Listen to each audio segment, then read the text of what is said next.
అంటే ఆ సూక్తి పరిణామంలో రాలే, మార్పులో రాలే, మానవ హృదయంలో ఉంది. అదే అంతరాత్మ. గాంధీ చెప్పిన అంతరాత్మ నీ హృదయంలో. మరి అది నువ్వు పాటించలేదంటే అది కప్పడిపోయింది. ఏమిలో వీళ్ళు కరప్ట్ అయిపోతారు. పెట్టుబడిదారీ వ్యవస్థ వీళ్ళు మొత్తం కరప్ట్ అయిపోతారు. తృతీయ ప్రపంచ దేశాల్లో వస్తాయి విప్లవాలు. ఎందుకంటే ఈ డబ్బు అనేది, ఈ గ్రీడ్ అనేది, ఈ అత్యాశ అనేది, ఈ పెట్టుబడిదారీ వ్యవస్థలో ఉన్న ఈ దుర్గుణాలు ఏవైతే ఉన్నాయి అక్కడే కూడా వస్తుంది. ఈ మాట ఎందుకు చెప్తున్నానంటే మార్పు అనే దాన్ని దైవంలో పూజించడం అనేది ఆధునిక కాలంలో ఉంటుంది. మార్పు ఏదైనా ఇది చాలా మన చారిత్రక ఏంటి, లాయర్లు వస్తే లాయర్లు ఏమవుతారయ్యా, లాయర్లు డబ్బుల కోసం బాధిస్తారు, వాడిని నేను రక్షిస్తాడు అన్నాడు. తర్వాత రావిశాస్త్రి కథలన్నీ అవే కదా. మార్పు నాగరికత అనేది దానికదే గొప్పదిగా ఎట్లా చెప్తావు నువ్వు? మొత్తం తక్కువగా ఎలా చెప్తావు? చారిత్రక గొప్పదని గొప్పదని ఎలా చెప్తావు? అయితే వేటల్లో హిందూ స్వరాజ్యంలో కూడా ఆ ప్రశ్న ఉంది అని గాంధీ చాలా వాడికి సమాధానం. ఎందుకంటే మార్పు అనేది నిన్ను నిజంగా చరిత్ర అనేది నిన్ను ఎక్కడికో తీసుకెళ్తున్నది పొరపాటు. అధిక ఉత్పత్తి వలన ఏదో సమాజం మారిపోతుంది అనుకుంటే ఆ గ్రీడ్లో కూలిపోయి అంతరిస్తుంది. అసలు భారతదేశం ఎందుకని గాంధీ ఒకటే చెప్పాడు, భారతదేశం ఎందుకు వలసవాదానికి చిక్కుపోయింది, ఎందుకు స్వతంత్రం కోల్పోయింది అంటే బ్రిటిష్ వాళ్ళు వచ్చి గన్నులతో వచ్చారు. అలా అనలే. మార్క్స్ అన్నాడు కానీ గాంధీ అలా అనలే, టాల్స్టాయ్ అనలే. ఏమన్నారంటే వీళ్ళ అత్యాశ వల్లనే వీళ్ళు ఓడిపోయారు. మీరే బానిసలయ్యారు, దానికి మీ అత్యాశకి మీరు బానిసలయ్యారు. వలసవాదం నుంచి నిజమైన అందుకే గాంధీ ఓ మాట అంటాడు. అయితే బ్రిటిష్ వాళ్ళు వెళ్ళక్కలే, వాళ్ళ నాగరికత ఏ గ్రీడ్ని, ఏ అత్యాశను వాళ్ళని కనిపించిందో, ఏ ఆధిపత్య స్వభావాన్ని కనిపించిందో దాన్ని వదిలేస్తే బ్రిటిష్ వాళ్ళు ఏలుకోవచ్చు. అందుకే గాంధీ ముస్లింలు వెళ్తాడంటే దేశ విభజన చేయొద్దని కూడా అన్నాడు. అలా అన్నాక ఆ తాత్విక దృష్టి ఆయనలో ఉంది. బ్రిటిష్ వాళ్ళు అనేవాళ్ళు ఎవరో పరాయి వాళ్ళు వచ్చి మనం ఓడించారు కాదు. ఇప్పుడు బుద్ధుడు తపస్సు చేస్తే అరిషడ్ వర్గాల తనలో ఉండే శత్రువుల మీద దాడి చేశాడు. బయట శత్రువు మీద దాడి చేయడం గాంధీ కూడా చెప్పలేదు. బయట శత్రువు ఎవడూ లేడు. నిజానికి బ్రిటిష్ వాళ్ళు రావడం, ఓడించడం ఏమీ జరగలే. కొంతమంది ఏమంటారు ఇక్కడ కుల వ్యవస్థలో దీనివల్ల ఓడిపోయాం, ఎన్నిసార్లు ఓడిపోయామని మార్క్స్ అంటాడు. కానీ గాంధీ అంటారు మనమే ఓడించుకున్నాం. వాళ్ళు వచ్చింది 1000 మందే. మన అత్యాశ మనం ఓడించింది. మన ధనస్వామ్యం పట్ల మన గ్రీడ్, ఇది మానవ జాతి నాగరికతలోనే ఆ లోపం ఉందని చెప్పాడు గాంధీ.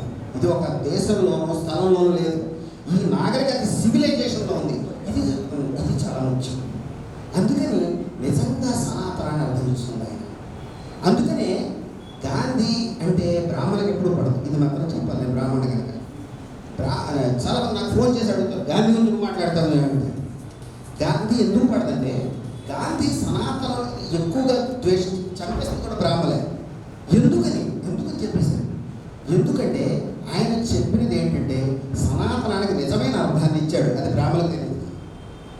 సనాతన ధర్మం ఎందుకంటే ఎలాగంటే సనాతన ధర్మం ఆయనకి ఇలా. ఇప్పుడు శంకరాచార్య ఉన్నాడు.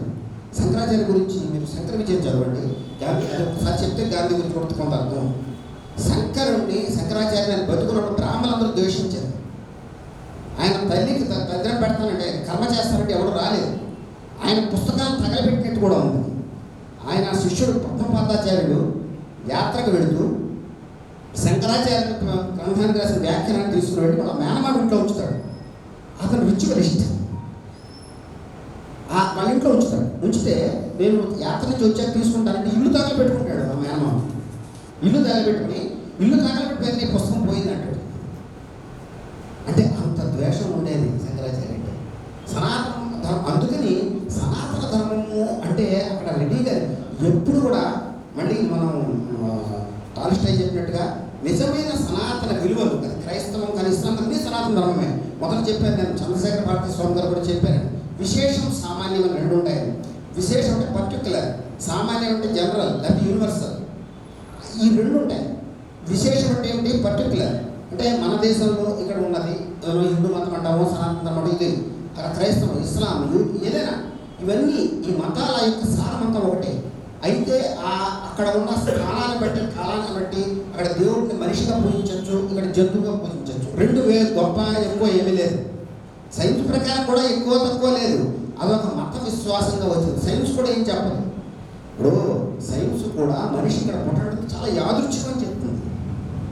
డైనోసార్స్ అంతరించడం, తర్వాత పరిణామాలు, ఎట్లా మనిషి వచ్చాడు, అది చాలా యాక్సిడెంట్. అయితే సైన్స్ ధర్మాన్ని ఏం చెప్పదు. సృష్టి గురించి చాలా మెకానికల్గా చూస్తుంది. టెలిలాజికల్ అంటాం, అలాంటిది చెప్పదు. అంటే ఒక ధర్మం ఉంది సృష్టిలో, దీనికి ఒక లక్ష్యం ఉందని చెప్పదు. కానీ మతం అనేది, ధర్మం అంటే వస్తువులకి ధర్మాలు ఉంటాయి, మనుషులకి ధర్మాలు ఉంటాయని చెప్తుంది మతం. అది అనాదిగా మనకున్నది. అది పోయింది. సైన్స్ వచ్చిన తర్వాత అంత మెకానికల్గా చూడాలనేది భావించారు. కానీ ఆశ్చర్యం ఏంటంటే మతం అనేది ధర్మాన్ని మనలో నిలుపుతూ వచ్చింది. అది మనలో ఉంది. అది మనం అంటే దాన్ని ప్రూవ్ చేయొచ్చు అంటే హేతుబద్ధంగా ప్రూవ్ చేయలేం. ఎందుకంటే దేవుడు అనంతం కనుక అనంతమైన దాన్ని మన లెక్కలకు తేల్చలేం. అనంతం గురించి అది మళ్ళీ వేరే సబ్జెక్ట్. అనంతం అనే దానికి చాలా ఇండియన్ ఫిలాసఫీలో చాలా ఇంటారు. బట్ అనంతం అంటే ఇన్ఫినిట్. ఇన్ఫినిట్ నువ్వు ఫినిట్తో ఎలా ప్రూవ్ చేస్తావు? నీకు ఉండేటటువంటి ప్రమాణాలు, నీ కొలతలని ఎంత పెద్ద కొలత అయినా ఇన్ఫినిట్ని ఎట్లా ప్రూవ్ చేస్తుంది? పూర్ణముది వచ్చే పూర్ణస్య పూర్ణమే అవశిష్యతే అని అన్న వెరైటీ శ్లోకం ఉంటుంది ఉపనిషత్తు. తర్వాత భాస్కరాచార్య కూడా అనంతాన్ని, మనకి శ్రీనివాస రామానుజన్ కూడా అనంతం గురించే కదా. అందుకని ఈ అనంతమైనటువంటి ఈ విశ్వం, లేకపోతే దాంతో ఒక్కోటి మతం అంటే టాలిస్టాయ్ చెప్పింది ఏంటంటే విశ్వంతో మనకు ఉన్నటువంటి సంబంధం. అంటే అది ఎట్లా సాధ్యం అంటే మిస్టికల్గానే సాధ్యం. అది బయటకు చెప్పడం. విశ్వ మూలంతో మనకున్న సంబంధం, యోగా అన్నదే కలయిక. అందుకని ఈ ప్రపంచానికి లేకపోతే మనిషికి ఒక ధర్మం సహజ సిద్ధంగానే ఉంది. అది హిస్టారికల్ కాదు, మన మార్పులో వచ్చేది కాదు. అలాంటి సహజ సిద్ధమైన కొన్ని ధర్మాలు ఉన్నాయి. అదే సనాతనం అని వీళ్ళు చెప్పారు. అయితే ఆ సనాతన ధర్మం కప్పడిపోయినప్పుడు ఎవరో ఒకటి వచ్చి శంకరాచార్య ఎప్పుడు, లేకపోతే గాంధీ కావచ్చు, వాళ్ళు ఇది సనాతన ధర్మం అని చెప్తారు. అది గ్రంథాల్లో ఉండదు. ఎందుకంటే గాంధీ చెప్పింది ఏంటంటే ప్రతి గ్రంథంలో తప్పులు ఉంటాయని చెప్పారు. ఎందుకు ఉంటుందంటే అది మనకు కూడా తెలుసు. యతో వాచో నివర్తంతే అప్రాప్య మనసా సహా, మన వాక్కుతో సత్యాన్ని చేరుకోవాలని ఉపనిషత్తులు కూడా చెప్తున్నాయి. ఎందుకంటే మాటలన్నీ అపరిపూర్ణమైనవి, అంటే లిమిటెడ్. అలాగే దాంట్లో దోషపూర్ణమైన తప్పులు ఉంటాయి. ఎందుకంటే మనిషి జీవించే జీవితం కానీ మనిషి యొక్క పరిమితి ఉంది దాంట్లో. కనుక ఆ పరిమితులు దాంట్లో ఉంటాయి. కానీ సత్యం దాన్ని అతీతమైనది. దాన్ని మనం మాటల్లోకి అనువదించేటప్పుడు చాలా తప్పులు వస్తాయి. అలాగే అంత బుద్ధిజం చివరికి ఏమైపోయింది మనం చూస్తే, శ్రీలంకలో ఏమైంది, ఇక్కడ మనం చూస్తున్నాం. శ్రీలంకలో కానీ అక్కడ బర్మాలో ఏమైంది అంత బుద్ధిజం. ఎందుకంటే అది మనుషులు దాన్ని ఇంటర్ప్రిట్ చేయడంలో చాలా లోపాలు జరుగుతాయి. మళ్ళీ ఎవరో ఒకటి వచ్చి కరెక్ట్గా ఇంటర్ప్రిట్ చేస్తారు. అప్పుడు పర్టికులర్కి యూనివర్సల్కి ఉన్న సంబంధాలు సరిగ్గా ఎస్టాబ్లిష్ చేస్తారు. ఈ పరిమితుల నుంచి దాన్ని మళ్ళీ అపరిమితమైన సత్యాన్ని తెలుసుకోవడానికి ఒక ప్రయత్నం చేస్తారు. అది గాంధీ చేశారు. అది అందుకని ట్రెడిషనల్ బ్రాహ్మిన్స్, ట్రెడిషనల్ ఏంటంటే ఇప్పుడు చాలా ట్రెడిషనల్. అనుకోటి ఏంటంటే గాంధీ గురించి ఒక నిమిషం మాట్లాడారు. గాంధీ గురించి ఇంకొక మాట చెప్పాలి. గాంధీ ప్రతి వాడితో మాట్లాడాడు. ప్రతి వాడితో. ఆర్ఎస్ఎస్ వాడు వచ్చాడు, వాడు ఏమంటాడు, వచ్చి ముస్లిం చంపేయాలంటాడు, వచ్చి ఇట్లా రావడంతో గాంధీ వెంటనే తీవ్రంగా స్పందించాడు. ఎందుకంటాము ఇలా వచ్చి కూర్చొని మాట్లాడాడు. మనమైతే వెంటనే ఉంటాం, ఏదే బుద్ధుందా లేదా, అన్నం తింటా గడి తింటామంట అనేది సంభాషణ అయిపోతుంది. అక్కడితో సంభాషణ అయిపోతుంది. అందుకనే నేను ఫెనటిక్స్తో కూడా మాట్లాడతానంట. ఎందుకంటే ఈ సృష్టిని చూసే విధానంలోనే అదొక భాగం. అది కూడా చూడండి, వాడు చూసేది వాడి లాజిక్ వాడుకుంది అలా చూడటంలో అని మనం గుర్తించాలి. ముందు వాడి లాజిక్ ఎవరు తెలుసుకోవాలి. తెలుసుకుని వాడిని ఇది సరైన లాజిక్ కాదని ఒప్పించి, అందుకని మనం ఏం చేయగలం. పోనీ వాడు అలా అన్నవాడిని నరికేసేవాడికి ఎంతమంది నడుపుతావు. ఇప్పుడు హిందూవాదానికి సమాధానం దాడి కాదు కదా, దాన్ని మనం ముగించగలం దాడి ద్వారా. వాడు ఒకటి ముగిస్తే కూడా వస్తాడు. ఇట్లా ఎప్పటికీ చచ్చిపోడు. ఇప్పటికీ ఇట్లా సపోర్ట్ చేసేవాళ్ళు ఉంటారు. ఆ ఐడియా అంటే అదొక ప్రాపంచిక దృక్పథం. అది కూడా అది రాంగ్ అని మనం తెలుసుకున్నాం. కానీ దాన్ని చాలా జాగ్రత్తగా చెప్పాలి. మనం కూడా వాళ్ళలాగా స్పందిస్తే అది ఏమైపోతుంది, అప్పుడు మనం కూడా వాళ్ళలాగా అయిపోతుంది. ఇప్పుడు అందుకే ఏమైంది, టోటాలిటీ స్టేట్స్ పుట్టాయి. ఇప్పుడు రైటిస్టులు నియంతృత్వాన్ని కోరుకున్నారు, కమ్యూనిస్టులు నియంతృత్వం ఉన్నారు. ఎందుకు నియంతృత్వాన్ని ఎందుకు వ్యతిరేకించాలి? నియంతృత్వాన్ని ఎందుకు వ్యతిరేకించాలి అది మనకు తెలియాలి. ఇప్పుడు ఒక ఉదాహరణ చెప్తా. ఈ మధ్య స్వామి అది అలా వచ్చింది. మనకి అనేక అయినటువంటి ధాన్యపు గింజలు ఉండేవి, రకరకాల కొన్ని వందలు ఉండేవి.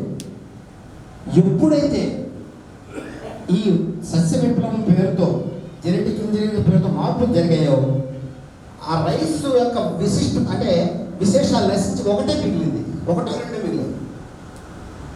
ఈరోజు పూరి జగన్నాథ స్వామికి పూజ చేసేటప్పుడు ఈ రకరకాల బియ్యంతో ఉడికించేవారట, అన్నం ప్రసాదం పెట్టేవారట. ఇప్పుడు ఒక బియ్యమే మిగిలింది.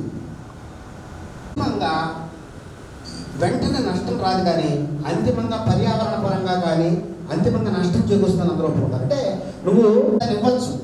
అందుకే బీజేపీ వాళ్ళు లైక్ చేస్తున్నారేమో, ఎందుకు చూడాలి వాళ్ళు ఎందుకు లైక్ చేస్తున్నారు. జనం ఓడితే వాళ్ళు గెలవలేదు కదా, ఓడిపోయారు కదా, గెలిచారు కదా, ఎందుకు గెలుస్తున్నారు? నియంతృత్వం పనిచేస్తుంది. కానీ నియంతృత్వం అనేది వైవిధ్యాన్ని, బహుళత్వాన్ని చంపేస్తుంది. ఉండాలి. ఇవి విరుద్ధం కావని చెప్పారు. రామకృష్ణ పరమహంస అనుభవాలు కూడా చెప్తున్నాయి. మతాలు ఒక దాని మీద ఒకటి, లేదా ఒక దేవుడి మీద మరొక దేవుడు కూర్చోవాలి. అలాగే కులాలని కూడా సమానంగా ఉండొచ్చని వాళ్ళు ఒక అది మన అంతరంగంలో వచ్చే మార్పు ద్వారా జరగాలని భావించారు. ఇప్పుడు ఆర్ఎస్ఎస్ ఎందుకు విజయం సాధిస్తున్న ఒక విషయం చెప్తాను. రామకృష్ణ పరమహంసకి గాంధీ గురించి చెప్పాను. గాంధీ ఒక సంస్థను వ్యతిరేకించారు, ఒక సంస్థను వ్యతిరేకించారు. మాట్లాడతారు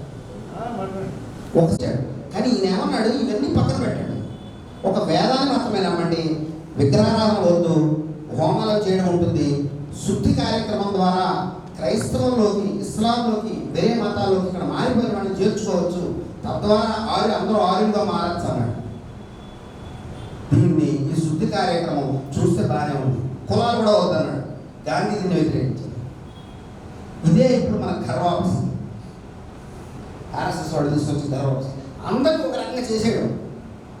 బ్రాహ్మణుని కూడా అందరినీ యాక్ట్ చేస్తున్నాడు, బాగుంది. కానీ దాంట్లో ఏమవుతుంది, బహుళత్వం మొత్తం నశించిపోయి ఒక మోస తయారవుతుంది. దీంట్లో ఒక్కోడు కూడా ఇలా మోస ఎప్పుడు తయారైందో శత్రుత్వం కూడా వస్తుంది. వీళ్ళందరూ ఎవరికి శత్రువులు అవుతారు? ఎక్కడైనా ముస్లింలు మిగిలితే, క్రిస్టియన్లు మిగిలితే, ఇంకా శుద్ధి కార్యక్రమంలోకి, లేకపోతే ఈ గర్వాపస్తిలో రాని వాళ్ళందరూ దుర్మార్గులు. ఎందుకంటే వాళ్ళ మతం చెడ్డకి ఇంట్లో చేరిపోతుంది. శుద్ధి అంటాము అది ఉంది కదా, నేను శుద్ధి చేస్తున్నాం. వీళ్ళు కోసం మురికి అంటుకుంది, నీకు ఇస్లాం అనే మురికి, క్రిస్టియానిటీకి మురికి అంటుకుంది, వీళ్ళ కోసం శుద్ధి చేసేస్తున్నాం, దీంట్లో చేర్చుకుంటాం. వచ్చేసి నీకు కులం లేదు, మతం లేదు, ఇంతవరకు బాగుంది. దీంట్లో చూడండి, నియంతృత్వ భావం ఉంది, కానీ సమానత్వ భావం ఉంది. ఎందుకంటే సమానత్వ భావన కూడా అన్ని సందర్భాలలో మంచిది కాదని గాంధీ మాత్రం గుర్తించింది. సమానత్వం అనగానే హిందువులందరూ సమానం వీళ్ళు కూడా అంటారు, అక్కడ కూడా క్రైస్తవులందరూ సమానం అని అంటారు. కానీ అలా అంటంలో ఒక గ్రూపుగా చేరి ఇతర గ్రూపుని చంపడం ఉంటుంది. యూజీ కృష్ణమూర్తి ఒక మాట అంటాడు, మళ్ళీ ఇందాక నిన్ను వలే నీ పొరుగువాన్ని ప్రేమించే పేరుతో జరిగినంత హింస ఎక్కడ దేవుడితో జరగలేదు. ఎందుకంటే దాన్ని మోనోపలిగా నువ్వు మార్చేయగానే ఒక నియంతృత్వంగా ఆ శుద్ధి చెడ్డది కాదు, అక్కడ మోనోపలి, లేకపోతే అందరినీ శుద్ధి చేసి ఈ దీనిలోకి తీసుకురాయి. అందుకనే మతాంతరీకరణ ఆ అర్థంలో గాంధీ వ్యతిరేకించారు. ఆర్ఎస్ఎస్ వాళ్ళు వ్యతిరేకించేది వేరు, ఆయన వ్యతిరేకించేది వేరు. ఆయన ఏం భావించాడంటే అన్ని మతాలు సమానమైనప్పుడు ఒక దాంట్లో జంప్ అవ్వాల్సిన అవసరం లేదు. అది లాజికల్గా కుదరదు. ఆ అర్థం ఒక మాటకి ఒక్కొక్కళ్ళు ఒక అర్థంలో అంటారు, అది గుర్తుంచుకోవాలి. గాంధీ అన్నది హిందూవాదులు అన్నది ఒకటి కాదు. అలా అయితే గాంధీ చంపేవాడు కాదు, వాడు మావాడు అనేవాడు. చాలామందికి అర్థం కాని విషయం. గాంధీ అన్నది ఏమిటంటే అన్ని మతాలు సమానమే, అన్ని సనాతన ధర్మమే. ఆయన అన్నాడు ఆర్య సమాజం ఉంది, ఆర్యులు వచ్చేసేటట్టు ఈ ఆర్య ధర్మము, వేదం ఒకటే సత్యం అంది, బైబిల్ ఒకటే సత్యం రావు, శుద్ధి చేస్తాము, దాంట్లో చేర్చుకోవడం, కులం లేదు, మతం లేదని కూడా అంది. ఇప్పుడు కులాంతర వ్యవహారం ఎక్కువగా ఆర్య సమాజంలో జరుగుతాయి. కానీ అది ముస్లిం వ్యతిరేక సంస్థ తర్వాత పరిణామించారు. ఎందుకంటే ఫిలాసఫీలో రాంగ్ కాన్సెప్ట్. ఇది మొట్టమొదటిలోనే గాంధీ గుర్తించారు. ఆర్య సమాజం ఎప్పుడు సపోర్ట్ చేయాలి. నేను ఈ సందర్భంలో అనేక విషయాలు గుర్తొస్తున్నాయి.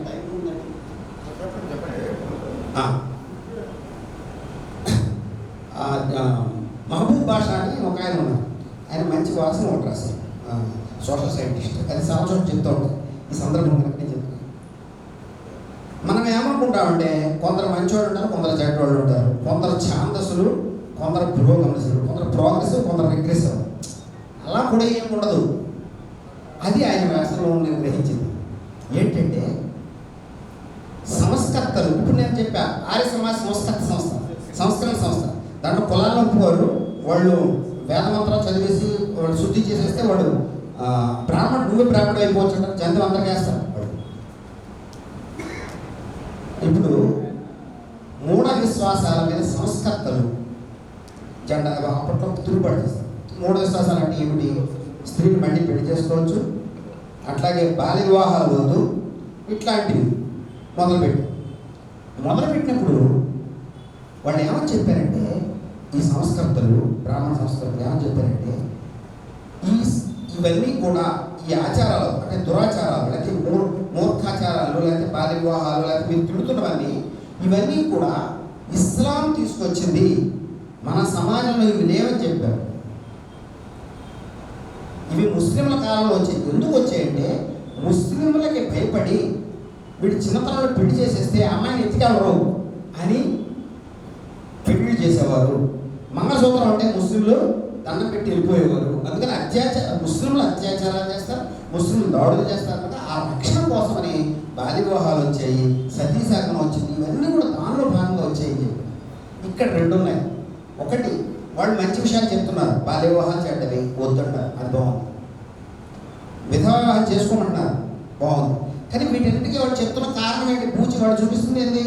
ముస్లింలు చెడ్డవాళ్ళు, ముస్లింలు కారణం దీనికి అని చెప్పారు. దీనికి విరుద్ధంగా సంప్రదాయవాదులు ఏమన్నారంటే, ముస్లింలు కాదు, ఈ ధర్మాలు అనాదిగా ఉన్నాయి, మన గ్రంథాల్లో ఉన్నాయని వాళ్ళు వాదించారు. ఎందుకని ఆ గ్రంథాలని సపోర్ట్ చేసుకోవడం కోసం వాళ్ళు అన్నారు. ఎందుకంటే వాళ్ళు బాల్య వివాహాలు మార్పులు కోరట్లేదు. అందుకని ఛాంద స్వభావాలు కానీ ఇవన్నీ ఇలాగే ఉండాలని వాళ్ళు భావించారు. వాళ్ళు భావించి వాళ్ళ ముస్లింలే, అది కాదు ముస్లిం దేశం వాళ్ళకి లేదు. వీళ్ళకి ఎందుకు వచ్చింది? బ్రిటిష్ తీసుకొచ్చినటువంటి సంస్కరణ, బ్రిటిష్ విద్య వల్ల సంస్కరణలు వచ్చారు కనుక వీళ్ళు ఆ బ్రిటిష్ కంటే పూర్వం ఉన్నటువంటి ముస్లింలు, ముస్లిం ప్రభువులు, అక్కడున్న పరిపాలన అదంతా కూడా అనాగరికమని భావించారు. ఈ ఎడ్యుకేషన్ కూడా అట్లా చేసింది. ముస్లింలు కూడా అలాగే నిర్వచించారు. ముస్లిం హిస్టోరియన్స్ కూడా ఈ ముస్లిమ్స్ని, ఇంగ్లీష్ హిస్టోరియన్స్ కూడా ముస్లిమ్స్ దుర్మార్గంగా చూపించారు. ఆ చదువుకుని వచ్చినటువంటి సంస్కర్తల్లో ముస్లిం ద్వేషానికి బీజాలు పడ్డాయి. దాని నుంచి వాళ్ళు అలా మాట్లాడారు. ఈ ఆర్య సమాజం అంటే కూడా అటువంటివి. అందుకని సంస్కరణ పేరుతో రాబోయే ప్రమాదాలను కూడా గాంధీ గుర్తించారు. మంచి పేరుతో రాబోయే దుర్మార్గాలను గాంధీ ఒకటి గుర్తించారు. అలాగని మరి బ్రాహ్మణులు ఎత్తుకెత్తుకున్నాడా? వాళ్ళతో సంభాషించాడు. నాకు కరపాత్ర స్వామి ఆయన వస్తున్నాడు, ఆయన గురించి చెప్పాలి. ఆయన రాసింది ఏంటంటే, హిందూ ధర్మం అని ఒక పుస్తకం రాశారు. और आरएसएस హిందూ ధర్మం और ఆర్ఎస్ఎస్ హిందూ ధర్మం ఒకటి కాదన్నాడు ఆయన. అది చెప్పడం కోసం హిందూ ధర్మం और ఆర్ఎస్ఎస్. సరే, ఆయన చాలా ఛాందసవాది. ఆయన అంటే ఛాందసవాదం ఎందుకంటారంటే కుల వ్యవస్థని 100% అంగీకరించారు. ఆ బ్రాహ్మణులు అంతవరకు ఏ ఆచారాలు పాటించాలని చెప్పాడు. కానీ ఆర్ఎస్ఎస్ అనేది ఏ రకంగానూ భారతీయ ధర్మం కాదు, ఇది హిట్లర్ నుంచి స్ఫూర్తి పొందిందని ఆయన స్పష్టంగా చెప్పాడు. పుస్తకం మీకు దొరుకుతుంది. అక్కడ కూడా ఆర్ఎస్ఎస్ హిందూ ధర్మం కరపాత్ర స్వామి. మా ఫాదర్ కూడా ఆయన దగ్గరికి వెళ్ళాడు. మా ఫాదర్ కూడా శిష్యుడు. మా ఫాదర్ ఎందుకని ఛాంద స్వభావాలున్న ఆర్ఎస్ఎస్ వాళ్ళు ఇంటికి వస్తే దండం పెట్టి పంపించేసేవాడు. మా అన్నయ్య చెప్పాడు. ఎందుకని నాకు అర్థమైంది. ఈ కరపాత్ర స్వామి శిష్యుడు మా నాన్నగారు. కరపాత్ర స్వామి స్పష్టంగా చెప్పాడు, ఇది ఒక నియంతృత్వం కూడా అని కూడా చెప్పాడు. మీరు చేసే ఆ వ్యాఖ్యానాలన్నీ నేను చెప్పగలను కానీ ఇప్పుడు అవసరం లేదు. పురుష సూక్తానికి కానీ ఇతరత్రా చెప్పేటప్పుడు కానీ మీకు హిందూ ధర్మం గురించి తెలియదు, సనాతన ధర్మం గురించి తెలియదు. మీరంతా కూడా హిట్లర్ యొక్క నాజీజం నుంచి స్ఫూర్తి పొందిన వాళ్ళు మీరు హిందూ వాళ్ళు అనేవాళ్ళు అని చెప్పేశాడు. ఆ రోజుల్లో ప్రతి దాన్ని ఖండించాడు. మీరు బహుళత్వానికి వ్యతిరేకంగా ఉన్నారని చెప్పాడు. ఆయన ఆశ్చర్యం ఏంటంటే, నేను ఇందాక చెప్పా వారు ఆర్య సమాజ్ వాళ్ళు, ఇక్కడ ఉన్న వాళ్ళందరూ ఆర్యులు లేకపోతే హిందువులు అన్నట్టు వాళ్ళు ఆర్యులు అన్నారు. ఆయన దాన్ని ఒప్పుకోలేదు. ఇంకోటి ఏంటంటే, సావర్కర్ కూడా ఏమని చెప్పాడు, హిందువులు అంటే దీన్ని పుణ్యభూమిగా భావించి ఇక్కడే ఉండేవాళ్ళు అని చెప్పాడు. అంటే ఇండియాని పుణ్యభూమిగా భావించాలి. వీళ్ళు దేవతలు కూడా ఇక్కడ పుట్టిన వాళ్ళే ఉంటారు. రాముడు కానీ కృష్ణుడు కానీ ఇక్కడ వాళ్ళు పుట్టిన వాళ్ళే ఉంటారు. మరి ఇస్లాం అంటే ఇస్లాం ఎక్కడో ఉంది కదా, మక్కా ఎక్కడో ఉంది, విమానం ఎక్కి వెళ్ళాలి కనుక వాళ్ళు ఇక్కడ వాళ్ళు కాదన్నాడు ఆయన. అంటే హిందువులు ఏం నిర్వచించాడు, ఇక్కడ పుట్టడమే కాకుండా ఈ భూమిలో పుట్టినటువంటి ఆచారాన్ని వాటిని గౌరవించేవాళ్ళు, వీళ్ళ యొక్క ఇంట్రెస్ట్ వేరే దేశం మీద ఉండకూడదు, వేరే ప్రాంతం మీద ఉండకూడదు అని ప్రాంతాన్ని కుదించాడు సావర్కర్. ఇలా కుదించడం హిందువులకే ప్రమాదం అని చెప్పింది కరపాత్ర. ఇప్పుడు ఈనాడు చూస్తాం, ఇప్పుడు అమెరికాలో హిందువు ఉంటాడు, రోజు సంధ్యావందనం చేస్తాడు, బ్రాహ్మడే, వాడు వాడి ఇంట్రెస్ట్ ఎక్కడ ఉంటుంది, కాశీ మీద ఉంటుంది. వాడు అక్కడ కొడితే కాశీ మీద ఇంట్రెస్ట్ పెట్టుకుని ఇక్కడ కూర్చుని సాఫ్ట్వేర్ ఇంజనీర్ అంటే తనతనంగా కొడకంటే అది అది అది ఆయన అప్పుడే ఆలోచించాడు. ఆలోచించి ఏమన్నాడు, హిందువులు అనే దాని మీద ఈ భౌగోళిక అర్థాన్ని పొడమడం హిందువులకే ప్రమాదం అని చెప్పాడు కరపాత్ర. అందుకని మీరు గుర్తించాల్సింది ఏంటంటే సనాతన ధర్మం అనేది అందుకని ఆయన అయితే ఈ కరపాత్ర స్వామి కూడా చెప్పారు, ఈ గాంధీ అసలు ఒక వ్యక్తిని ఒక జీవితంలో అన్ని చేయకుండా ఆయన వెనకాల ఇద్దరు దైవం ఉందా అనిపిస్తుంది గాంధీని చూస్తే.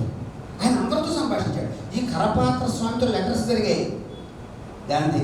కరపాత్ర స్వామి కొంతమంది నాతో అంటూ ఉంటారు, ఈ బ్రాహ్మణ్ యువకులు వాళ్ళు కరపాత్ర స్వామి నువ్వు లైక్ చేసుకుంటే 100% లైక్ చేయట్లేదు ఆయన అంటే ఆయన కుల వ్యవస్థ 100% సపోర్ట్ చేశాడు. నువ్వు సపోర్ట్ చేయగలవా, బాల్య వివాహం సపోర్ట్ చేశాడు, నువ్వు బాల్య వివాహం చేసుకుంటావా అని అడిగా అతను ఒక వ్యక్తిని కొంతవరకు. అందుకని గాంధీ ఏమన్నాడు, ఏ గ్రంథాన్ని తీసేయక్కలేదు కానీ దానిలో లోపాలు ఉంటాయి అనేది గుర్తించాలి. అది కావచ్చు, ఇంకోటి కావచ్చు, మనిషి యొక్క లోపాలు, మనిషిని రచించాడు కనుక భాష వచ్చింది కనుక లోపాలు తప్పవు అని చెప్పాడు, అది గుర్తించాలి. అందుకని కుల వ్యవస్థ గురించి కరపాత్ర స్వామితో చర్చించి నువ్వు చెప్పేదంతా తప్పు కులం గురించి అని కరపాత్ర స్వామిని చెప్పడానికి మళ్ళీ గాంధీ అయినప్పటికీ కరపాత్ర స్వామి లైక్ చేస్తాను. ఎంతవరకు అంటే హిందుత్వకి సనాతన ధర్మానికి ఉన్న తేడాని కరపాత్ర స్వామి స్పష్టంగా ఆరోగ్యం గుర్తించి ఇది హిట్లర్ లాంటి విదేశీ లేకపోతే యూరోపియన్ భావజాలం తప్ప ఇక్కడిది కాదు, మీరేదో మా ధర్మం అన్నారు, మీరు అందరూ ఏమంటారు. నాకు మొన్న భయం ఏంటంటే సనాతన ధర్మం అంటే వాడికి ఏం తెలుసు అండి, వాడికి ఏం సంబంధం సనాతన ధర్మంతో, వాడికి వేదాలు ఏం తెలుసు, ఉపనిషత్తులు ఏం తెలుసు, గోమవారికి నెక్కరేసుకుని వాడి డ్రెస్ దగ్గర నుంచి వాడు ఇక్కడ వాడు కాదు, అది ఇక్కడ వాడు కదండి, సనాతన ధర్మానికి సంబంధించిన వాడు కాదు. అది కరపాత్ర స్వామి లాంటి బ్రాహ్మణ్స్ గుర్తించారు. కానీ బ్రాహ్మణ్స్లో ఉండే వాళ్ళు అలాంటి కొన్ని మంచి విషయాలు చెప్పినప్పటికీ వాళ్ళలో ఉండే లోపాలను గుర్తించడానికి ఎప్పుడు కూడా చెప్పడానికి గాంధీ వెనకాడదు. అక్కడ గాంధీ వస్తుంది. ఆయన సనాతన ధర్మాన్ని వ్యతిరేకించారు, సనాతన ధర్మాన్ని తిరిగి కనుగొన్నాడు గాంధీ. సనాతన ధర్మం వేరు, హిందుత్వం వేరు. అలాగే సనాతన ధర్మాన్ని నేను ఇందాక చెప్పాను, రామకృష్ణ పరమహంస ఎలా తిరిగి కనుగొన్నాడు, శంకరాచార్య ఎలా తిరిగి కనుగొన్నాడు, ఈనాడు రాజకీయాలతో దాన్ని లింక్ చేస్తూ ఇది కనుగొన్నాడు. ఆ సనాతన ధర్మం ఇది కాదు, ఎప్పుడూ అలా లేదు, తిరిగి కనుగొనబడుతుంది. ఎందుకని మనిషి తన యొక్క హైరార్కీకల్ లేకపోతే ఆధిపత్యము వీటన్నిటితో మతాన్ని కలుషితం చేస్తూ వస్తాడు. ఆ కాలుష్యాన్ని కడిగేశాడు గాంధీ. బ్రాహ్మిన్స్లో కూడా ఉన్న లోపాలని చెప్పాడు. అందుకని బ్రాహ్మిన్స్ కూడా కోపం, అందరికి కోపమే. అందుకని గాంధీ సనాతన ధర్మం వేరు, హిందుత్వం వేరు, ఇంతవరకు చెప్పగలిగిన లేదు తెలియదు. ఆ విషయాన్ని నిరూపించడంలో గాంధీ పాత్ర చాలా ఉంది. గాంధీ రాజకీయాన్ని మోక్షానికి మార్గంగా భావించారు. ఇంకోటి, ప్రతిదీ సమాజం అనే కాదు, సమాజం అనేది ఒక స్థాయి, మన మతం అనేది మన కాస్మిక్ స్థాయి, అంటే విశ్వ మూలంతో మన సంబంధానికి కలుగుతుంది. ఈ రాజకీయాలు చివరికి దైవం వైపు దారిస్తాయని భావించారు. దైవం అంటే ఏమిటి నాకు చెప్పుకొచ్చారు, అది మనలో ఉంది, దాని వైపు దారిస్తాయి. ఈ హిస్టారికల్ దృక్పథాలు, ఈ మార్పు పేరుతో వచ్చే ఆధునిక సిద్ధాంతాలు అవన్నీ కూడా ఈ మతం యొక్క మూలాలను ఒకసారి కనిపిస్తున్నాయి. కానీ మతం ధర్మం యొక్క పాత్ర ఎప్పటికీ ఉంటుందని గాంధీ చెప్పారు. అందుకని మీరు గాంధీని అధ్యయనం చేస్తే ఏది సనాతన ధర్మం, హిందుత్వం ఏమిటి, ఈ రెండింటికి గల తేడాలు ఏమిటి తెలుస్తాయని చెప్తూ విరమిస్తుంది.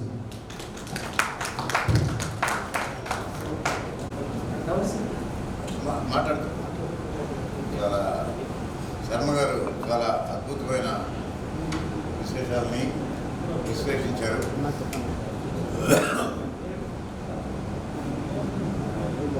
గాంధీలో ఉండేటువంటి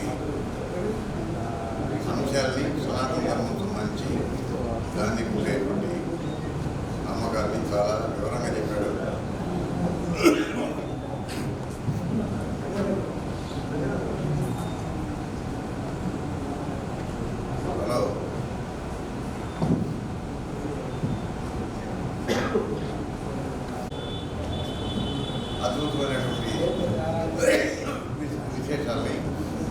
విశ్లేషణను అందించగలిగినటువంటి వక్త శ్రీ కల్లూరి భాస్కరం గారు. ఇప్పుడు శ్రీ భాస్కరం గారిని మాట్లాడతారు.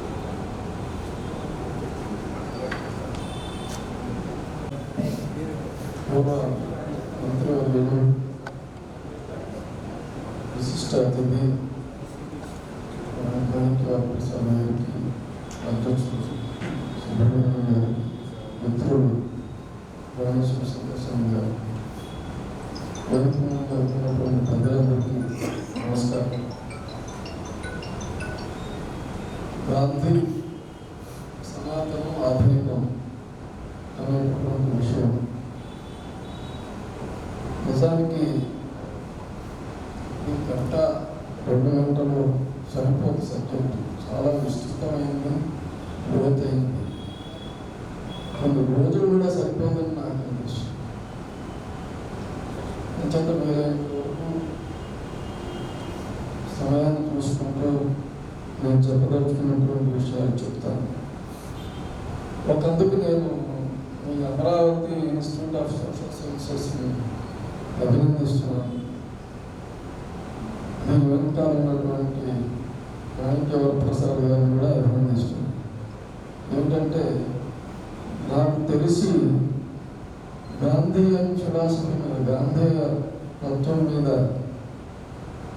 ఇటువంటి ఒక సంస్థని నడుపుతున్నవి ఎక్కువ నా దృష్టిలో లేవు, చాలా తక్కువ. అసలు ఉన్నాయా అని కూడా నాకు డౌట్. బహుశా సుబ్రహ్మణ్యం గారు చూస్తుంటారు, పరిశీలించుంటారు. ఎందుకు అభినందిస్తున్నానంటే మరి వారి భవిష్య దర్శనం అలా ఉందేమో నాకు అనిపిస్తుంది. 10 ఏళ్ళ నుంచి నడుపుతున్నారు. గాంధీ రెలవెన్స్ ఈరోజు ఇదివరకు ఆయన జీవించున్నప్పుడు కానీ, ఆయన దక్షిణాఫ్రికాలో ఉద్యమాలు చేసినప్పుడు కానీ, భారతదేశంలో ఉద్యమించినప్పుడు కానీ అయినటువంటి రెలవెన్స్ ఈరోజు 2023 ముఖ్యంగా 2014 నుంచి గాంధీ రెలవెన్స్ చాలా ఉంది. అందుకని ఈ సంస్థని ప్రత్యేకించి నేను అభినందిస్తున్నాను. తర్వాత శర్మ గారు చాలా బాగా చెప్పారు విషయాలు. అయితే తాత్వికత పార్శ్వాన్ని ఆయన స్పృశించారు ఎక్కువ. నేనేమంటానంటే తాత్వికత గొప్పదే. ఏ తాత్వికత అయినా, ఏ మత తాత్వికత అయినా కూడా గొప్పది. అప్లికేషన్ దగ్గరికి వచ్చేటప్పుడు సమస్య. ఆచారం ఏ మతం మంచి చెప్పలేదు, అన్ని మతాలు మంచి చెప్పాయి, అన్ని తాత్వికతలు మంచివే. కానీ అప్లికేషన్ దగ్గరికి వచ్చేటప్పుడు సమస్య. అప్లికేషన్ చేయవలసింది మనిషి, ఆ మనిషిలో అనేక సమస్యలు ఉన్నాయి. ఇప్పుడు ఆర్ఎస్ఎస్ ఫిలాసఫీలో ఉన్నటువంటి ప్రాబ్లం ఏంటంటే ప్రతి top to bottom, prime minister దగ్గర నుంచి ఇంటి కార్యకర్త వరకు కూడా ఆర్ఎస్ఎస్ ఫిలాసఫీ దేని మీద బేస్ అవుతుందంటే మనిషిలో ఇంటర్నల్గా మార్పు రావాలి. ఆర్ఎస్ఎస్ శిక్షణ కూడా అలాగే మనిషి వాడి గొప్ప శీల సంపద, త్యాగము ఇవి మూర్తిభవించేలా తయారు చేయాలనేది ఆర్ఎస్ఎస్ వాడు చెప్పేది. అది ఎంతవరకు వెళుతుందంటే ఆర్ఎస్ఎస్ వ్యక్తులు ఏ పదవిలో ఉన్నా వాడు తప్పు చేయరు. ఇందాక శర్మ గారు అన్నట్టుగా అది అహంకారాన్ని దారి తీస్తుంది. మాకు స్వార్థం లేదు. మోడీ గారు ఉదాహరణ చూద్దాం. మోడీ గారు అంటే నాతి గల బ్రహ్మచారి. ఆయనకి సంసారం లేదు, వారసం లేదు, ఆయన దగ్గర స్వార్థం లేదు, అంచేత ఆయన తప్పు చేయడు అనేటటువంటి అలాంటి ఫిలాసఫీ మీద బిల్డప్ అయింది. బాగానే ఉంటుంది, కానీ అది నడపదు. సమాజాన్ని దేశాన్ని అభివృద్ధి నడిపే వ్యవస్థలు. అందుకని వ్యవస్థలు అనేవి వచ్చింది.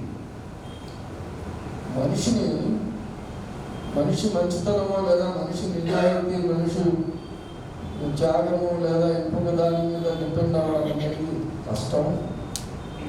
అంటే దానికి బదులు ఇన్స్టిట్యూషన్స్ డెవలప్ చేశారు. ఇప్పుడు ఆర్ఎస్ఎస్ ఫిలాసఫీని ఏమవుతుందంటే, మనిషి సెంటర్ అయినప్పుడు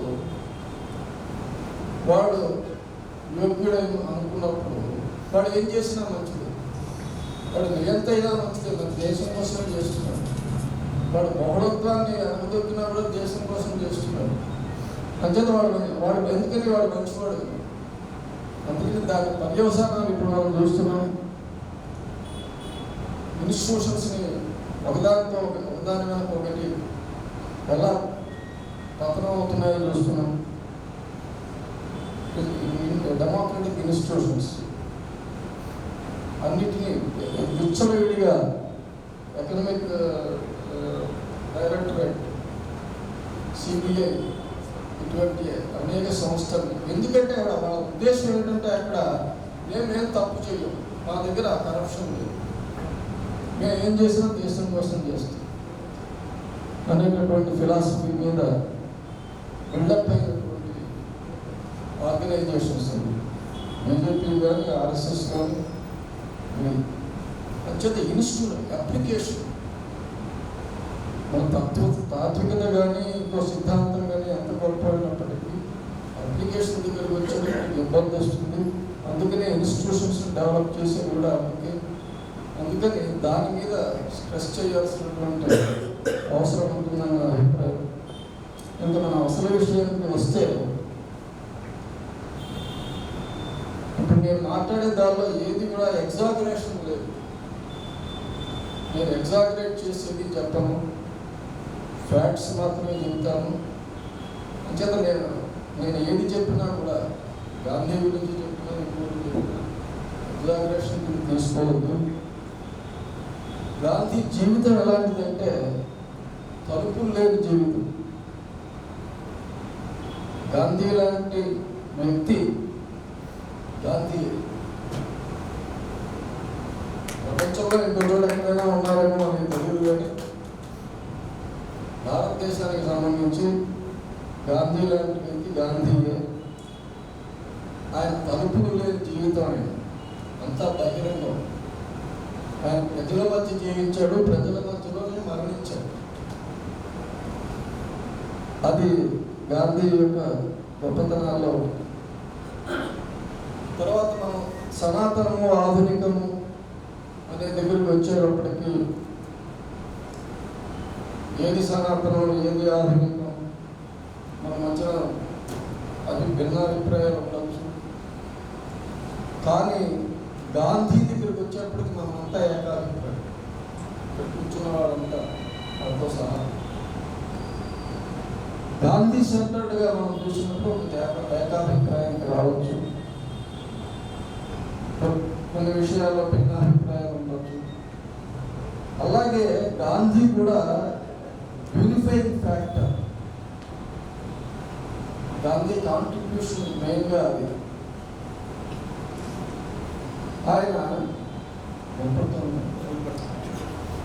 ఆయన దక్షిణాఫ్రికా నుంచి అసలు ఆయన అనుభవము, ఆయన ఉద్యమానుభవం మొత్తం అంతా కూడా ఆయన సంపాదించుకున్నది ఆయన ప్రయోగ క్షేత్రం దక్షిణాఫ్రికా. ఆయన చేయాల్సిన అంటే మంచి ప్రైమ్ టైం, మంచి వయసులో ఉండగా ఆయన చేసినటువంటి ఉద్యమాలు అన్నీ ఆ ప్రయోగశాల అంతా దక్షిణాఫ్రికా. ఇక్కడికి వచ్చేటప్పటికి ఆయనకి 45 ఏళ్ళు. భారతదేశానికి వచ్చాడు.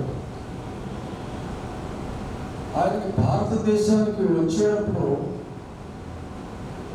ఆయన ఎలా ఈ దేశం గురించి ఆయన కల్పన ఏంటంటే, భారతదేశంలో ఎవరికి వాళ్ళు మతాలు, కులాలు, ప్రాంతాలు, భాషలు చీలిపోయినారు.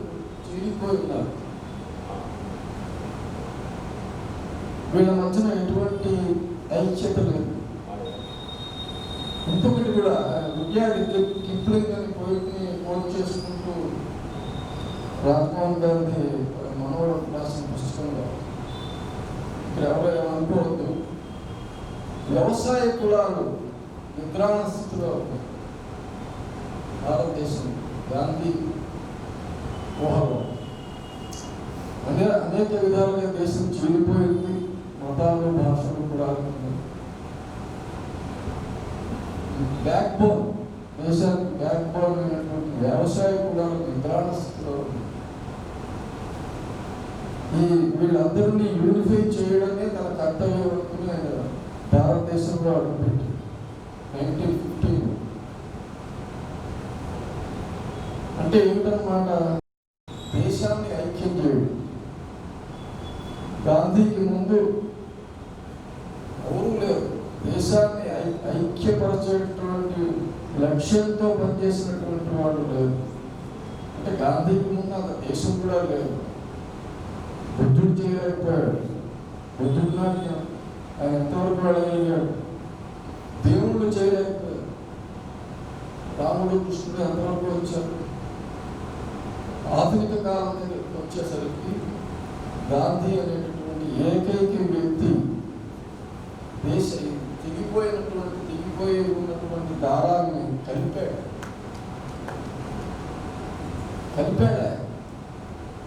అది అట్మోస్ట్ కాంట్రిబ్యూషన్. గాంధీ ఆ ఒక్కటి చాలు. గాంధీ గురించి మనం మాట్లాడాలి. ఆయన బలహీనతలు, ఆయన గురించి, అంబేద్కర్కి ఆయనకి జరిగినటువంటి స్పర్ధ, గాంధీ చేసినటువంటి పొరపాట్లు, ఇవన్నీ చాలా ఉన్నాయి. చాలా విషయాలు చాలా చెప్పుకోవచ్చు. కానీ ఏమిటి గాంధీ అన్నప్పుడు ఆయన గొప్ప ఐక్యత శక్తి, దేశాన్ని ఐక్యం చేశాడు. రెండోది ఇంకొకటి ఏంటంటే,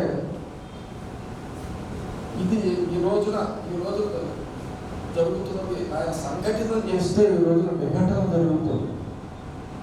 ప్రతి చోట విఘటన, పోలరైజేషన్ అనే మాట గత 10 ఏళ్లలో చాలా ప్రాచుర్యంలోకి వచ్చింది.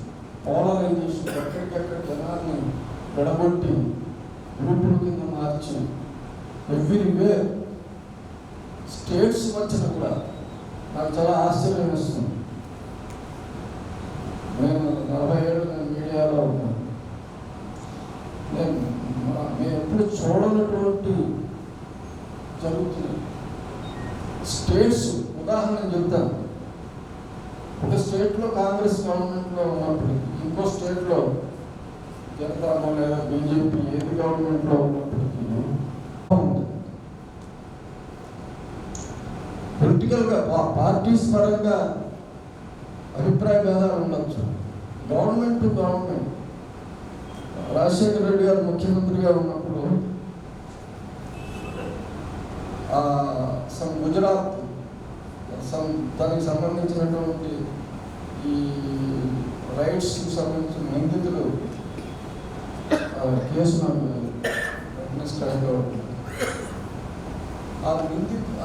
దాన్ని కొంతమంది సంబంధించినటువంటి వాళ్ళు ఆంధ్రాలో, హైదరాబాద్లో కూడా ఉంటే గవర్నమెంట్ టు గవర్నమెంట్ కోఆపరేట్ చేస్తుంది.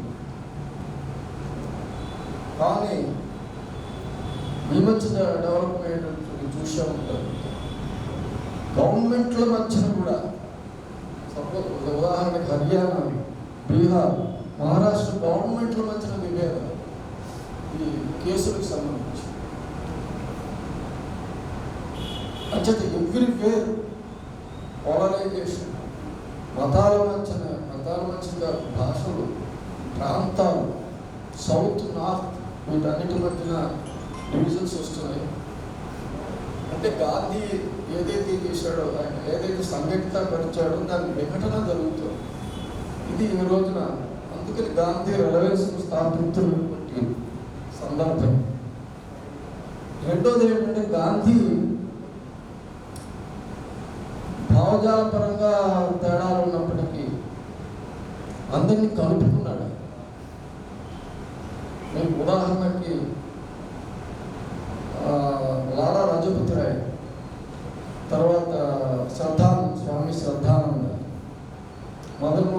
అలాగే వీళ్ళు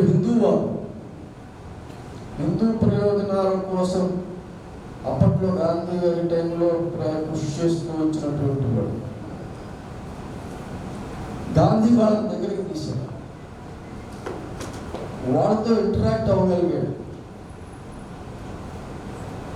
అలాగే ఆయన జీవితాంతం కూడా జిన్నాని దగ్గర తీసుకోవడానికి చాలా ప్రయత్నం చేశాడు. ఆయన చరిత్ర చదివితే అర్థం, మహమ్మద్ అలీ జిన్నా ఆయన భార్యతో కూడా ఇన్ఫ్లుయెన్స్ చేయించడానికి చూస్తాడు గాంధీ. జిన్నాని తను దగ్గరికి తీసుకోవాలి. సుభాష్ చంద్రబోస్, ఈవెన్ నెహ్రూ, గాంధీకి నెహ్రూకి కూడా చాలా మంది గమనించారో లేదో కానీ వాళ్ళిద్దరి మధ్యలో కూడా చాలా విభేదాలు ఉన్నాయి ఐడియాలజికల్గా. గాంధీ ఫిలాసఫీని నెహ్రూ ఒప్పుకోలేదు, కానీ నెహ్రూ ఆయన కోడులో ఉన్నాడు. నెహ్రూ తన కోడులో తప్పుకోకుండా గాంధీ చాలా జాగ్రత్త తీసుకున్నాడు. సుభాష్ చంద్రబోస్ విషయంలోనే ఉంది. ఆయన కలుపుకున్నాడు అందరినీ. ఆయనంతటా ఆయన ఎవరిని దూరం చేసుకోవాలి. ఎటొచ్చి సావర్కర్ ఒక్కడితోనే ఆయన కుదరలేదు. చివరికి ఆర్ఎస్ఎస్ గోల్వాల్కర్ వీళ్ళని కూడా ఆయన ఇంటరాక్ట్ చేయడానికి చూశాడు. ఆయన ఒకటే అన్నాడు, వాళ్ళు ఎవరు శత్రువులు కాదు, వాళ్ళని ఎవరిని శత్రువుల మీద చూడొద్దన్నాడు. కానీ ఇప్పుడు ఏం జరుగుతుంది? గాంధీ లాంటి క్యారెక్టర్ ఉందా? ఇప్పుడు మీరు సెంట్రల్ లెవెల్లో చూసిన అపోజిషన్స్లో, సెంట్రల్ లెవెల్లో సుపీరియర్ పోస్టులో ఉన్నటువంటి వాళ్ళకి ప్రతిపక్షాలతో ఎలాంటి ఇంటరాక్షన్ చూస్తున్నాము. ఈ రెండు కారణాల చేత గాంధీ రెలవెన్స్ మనం అర్థం చేసుకోవచ్చు. అంటే భిన్న భావజాలాలు ఉండొచ్చు. ఈవెన్ సోషలిస్టులు, విచిత్రం ఏంటంటే సోషలిస్టులకి ఐడియాలజీ రీత్యా నెహ్రూకి సోషలిస్టులకి చాలా సామీప్యం. కానీ రామ్మనోహర్ లోహియా లాంటి సోషలిస్టులు గాంధీకి దగ్గర ఉండేవారు, గాంధీకి దగ్గరగా ఉండేవారు. ఇదొక విచిత్రమైనటువంటి సన్నివేశం. అలాగే ఈవెన్ సుభాష్ చంద్రబోస్కి నెహ్రూకి కూడా ఐడియాలజికల్ కంపాటబిలిటీ ఉండేది. కానీ వాళ్ళ మధ్య మళ్ళీ అంత సాన్నిహిత్యం ఏర్పడాల.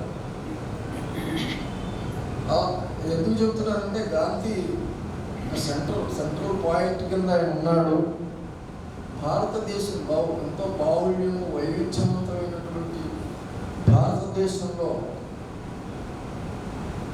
అందరినీ కలుపుకుని, ఎవరిని శత్రువు కింద చూడకుండా అందరినీ కలుపుకుని అన్ని తెగిపోయిన దారాలన్నింటినీ కలుపుకోవడం అనేటటువంటి అవసరాన్ని గుర్తించినటువంటి వ్యక్తి మహాత్మా గాంధీ.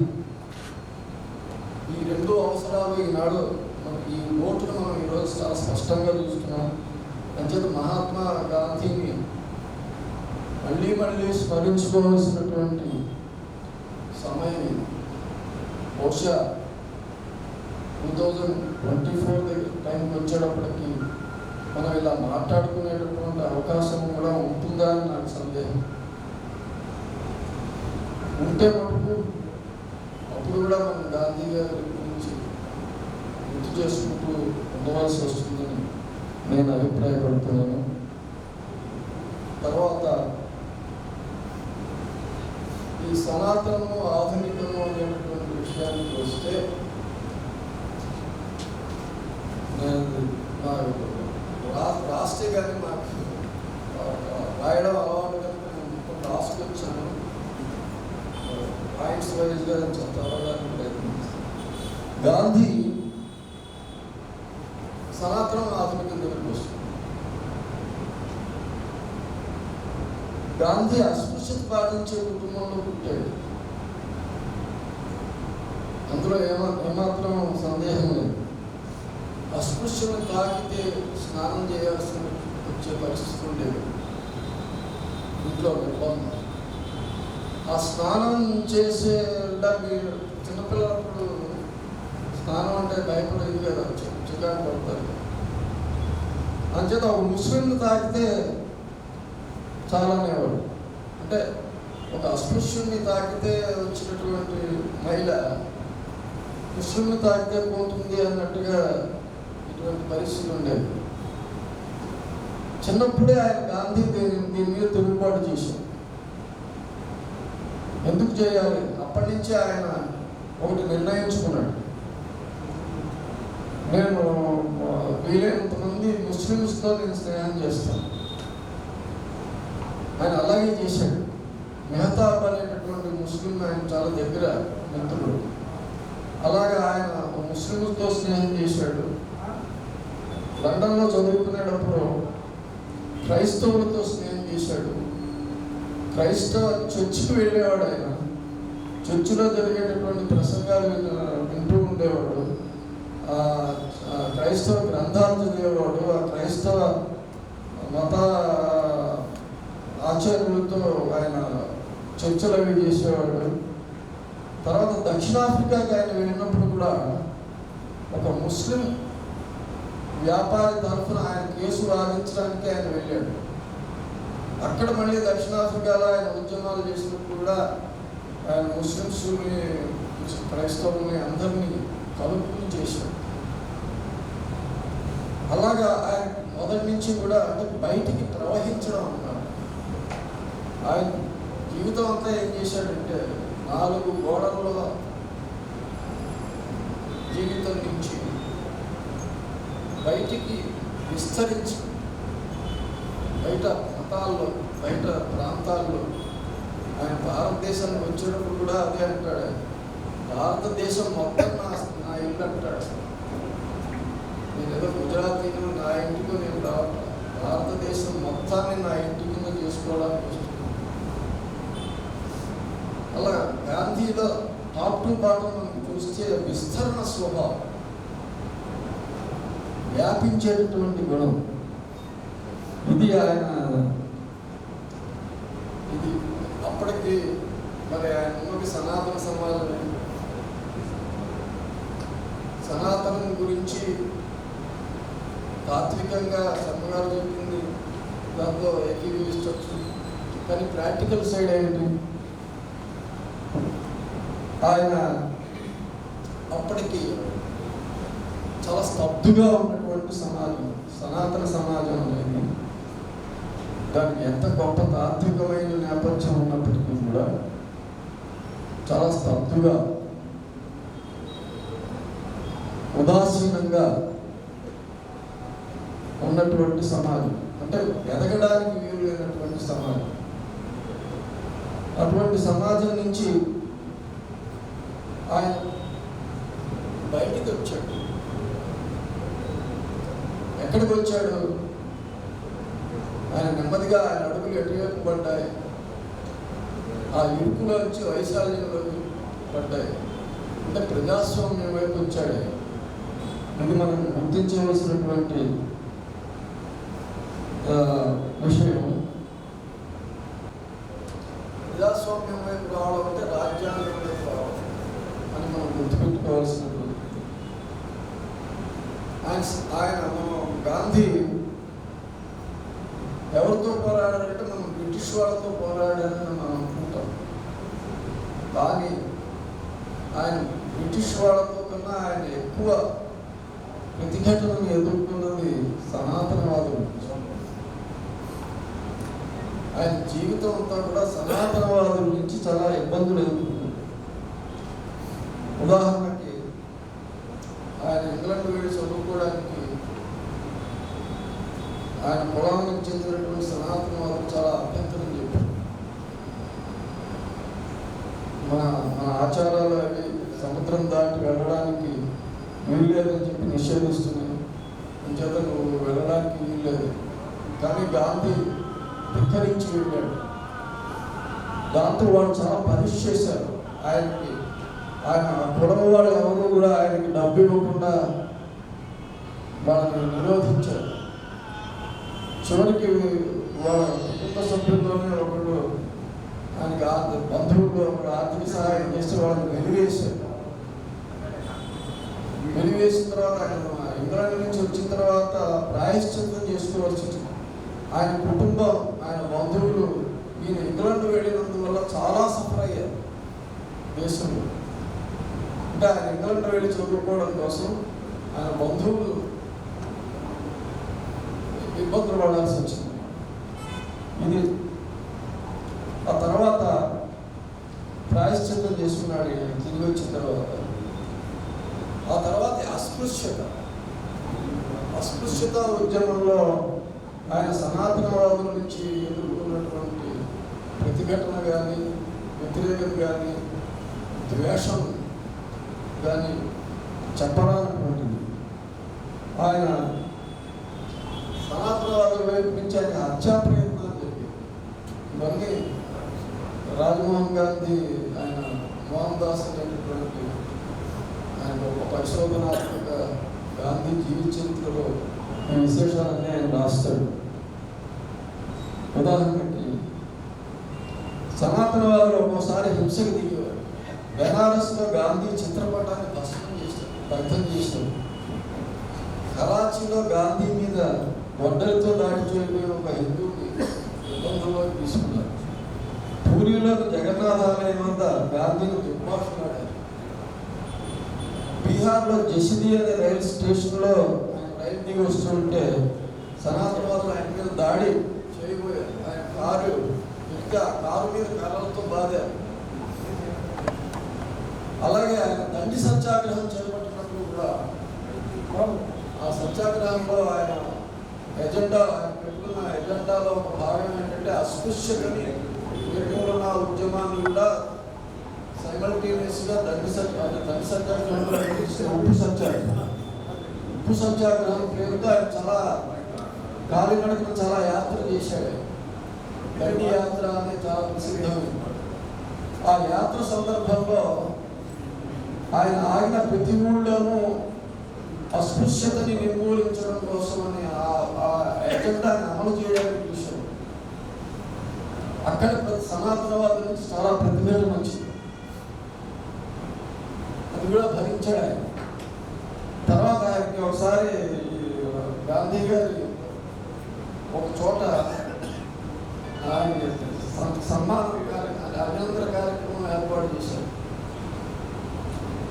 ఆ సనాతనవాది ఒక ఆయన స్వాగత పత్రం చదివి ఆయన చేతికి ఆయన విసిరేశాడు.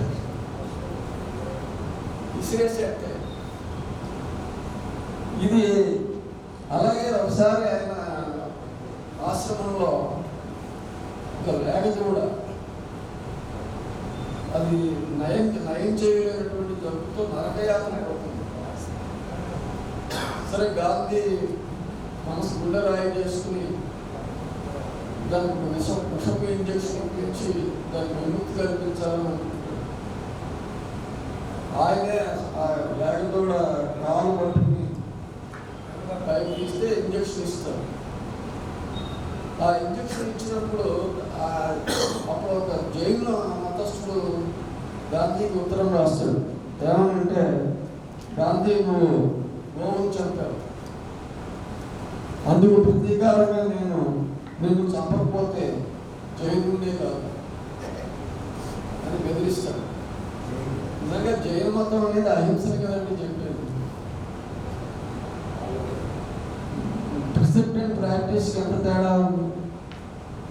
నువ్వు గోవును చెప్పావు, ప్రతీకారంగా నేను చంపకపోతే నేను జైలుండే కాదు. ఈ తేడా మనం గమనించాల్సి ఉంటుంది. ప్రాక్టీస్ అందువల్ల బెదిరిస్తాడు. ఒకసారి నెహ్రూ గారి ఉత్తరం రాస్తాడు గాంధీ. సనాతనవాదులతో ఘర్షణ నానాటికి ఆసక్తికరంగా చాలా క్లిష్టంగా మారుతుంది. వాళ్ళు నాకు పెట్టే శాపనార్థాలు ఎంతో వినోదం కలిగిస్తున్నాయి. నేను ఉపేక్షించిన కొద్దీ వాళ్ళ దోషంలో పదునెక్కుతున్నాను. అంటే గాంధీ బ్రిటిష్ వాళ్ళతో పోరాడాడు అనుకుంటాం, కానీ మనం గమనించింది ఏంటంటే సనాతనవాదులతో నిజానికి ఆయన గట్టి పోరాటం చేశారు. ఇంకో పక్కన జిన్నాతో చేశారు, ఇంకో పక్కన అంబేద్కర్తో చేశారు. అయితే ఎవరిని కూడా ఆయన దూరం చేసుకోవాలి. అంబేద్కర్ని కూడా ఆయన ఐడియాలజికల్గా అంటే కొన్ని బలహీనతలు ఆయనకు కూడా ఉన్నాయి. జిన్నాతో ఆయనకి గొడవ ఏంటంటే ముస్లిమ్స్ కూడా నేనే రిప్రజెంట్ చేస్తున్నాను, ముస్లిమ్స్ కూడా నేనే నాయకుడు అని అనుకున్నాడు.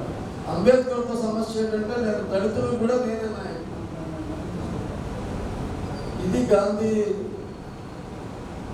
బలహీనత అనేది. ఇంకొకటి అంటే ఇది మెయిన్గా వాళ్ళ మధ్యన వచ్చినటువంటి గొడవకి కారణం. అయితే ఆయన లైఫ్ లాంగ్ వాళ్ళ దగ్గర తీయడానికి గాంధీ ప్రయత్నం చేసేది, దూరం చేసుకోవడానికి కూడా ప్రయత్నం చేయలేదు. తర్వాత రంగయ్య అని ఒక సెంట్రల్ అసెంబ్లీ సభ్యుడు లేరు, ఆయన 2 బిల్లులు ప్రతిపాదించారు. అదేమిటంటే ఒకటేమో హరిజనుల పట్ల వివక్ష అంటే అస్పృశ్యతను నిషేధించాలని ఒకటి, అల్పసంఖ్యాకులైనటువంటి సనాతనవాదులు హరిజనుల దేవాలయ ప్రవేశాన్ని అడ్డుకోవడం చట్టవిరుద్ధంగా ప్రకటించాలని కోర్టు ఈ 2 బిల్లులు ఆయన ప్రతిపాదించాడు సెంట్రల్ అసెంబ్లీ. గాంధీ ఆ బిల్లుని స్వాగతించాడు, కానీ మాధవి వ్యతిరేకించాడు. మదన్మోహన్ దాస్ పటేల్ ఏమంటాడంటే మనకెందుకండి ఆ సనాతనవాదులను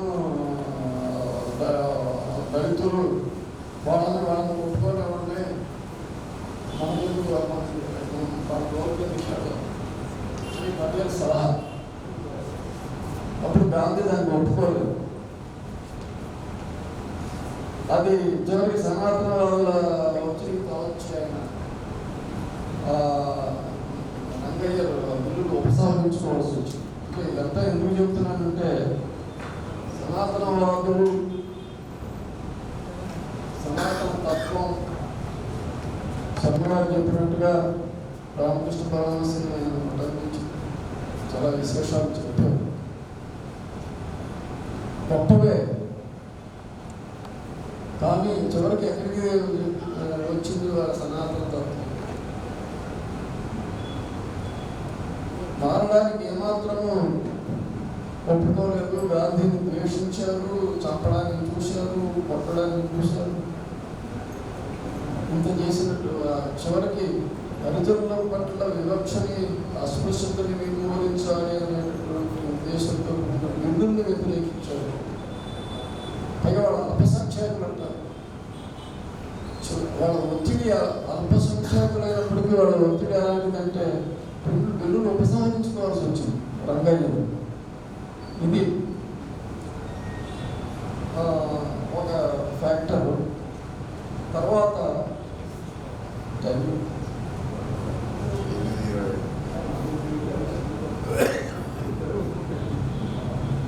ఇంకొకటి ఏంటంటే సనాతనానికి ఆధునికానికి మధ్యన పెద్ద వైరుధ్యం ఉంది అనేటటువంటి ఒక భావన కనపడుతుంది. అంటే ఆధునికతని వలసవాదాన్ని ఆధునిక నాగరికతని ఒక ఘాటను పెట్టి వాటిన్నింటినీ మూడింటిని పక్కన పెట్టేసి సనాతనాన్ని వేరు చేసి సనాతనంలోనే మన అస్తిత్వము మన మంచి అన్నీ ఉన్నాయని చెప్పినటువంటి. అయితే నేనేమంటానంటే సనాతనానికి ఆధునికానికి మధ్యన మనం చెప్పేటటువంటి వైరుధ్యం ఏమీ లేదు. అది రెండింటి మధ్య ఉన్నటువంటి అద్వైత సంబంధం అంటే ఎలాగంటే మనం దేహానికి ఆత్మకి ఉన్న సంబంధం లాంటి,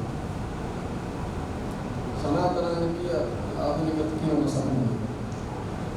ఎలాగంటే ఆత్మ దేహాన్ని తోడుకున్నట్టుగా లోపల ఆత్మ దేహాన్ని తోడుకుంటుంది. అలాగే అప్పటి అవసరాన్ని బట్టి మనం ఆధునికం లేదా సనాతనం అనే చొక్కాలు తోడుకుంటాం. వీటి మధ్య మనం వైద్యం చూస్తున్నాం. మనకి అది అవకాశం అవసరం. మనం లోపల మనం మనగానే ఉంటాం. మనం ఎలా కోర్టులో మనం ఎలా ఉండాలో అలాగే పైకి చొక్కా మార్చుకున్నట్టుగా మనం ఆధునికతను తోడుకుంటాం. ఆధునికత పనికిరాదనుకుంటే సనాతనాన్ని తోడుకుంటాం. అంటే ఆ టైంని బట్టి ఆ కాలాన్ని బట్టి మనం మార్చుకుంటాం తప్ప మనకి పెద్ద పట్టించుకోవాల్సినటువంటి విషయం కాదు. లోపలి ఆత్మ కాలభేదాలకు అతీతంగా ఒకలానే ఉంటుంది. మనం ఏ చొక్కా తోడుకుందా, ఎక్కడికి వెళ్ళి ఏ వేషం వేసినా లోపల మనం మనలానే ఉంటాం. బాహ్యంగా మనం ఎలా ఉన్నాం అనేది మనకు ప్రధానం కాదు.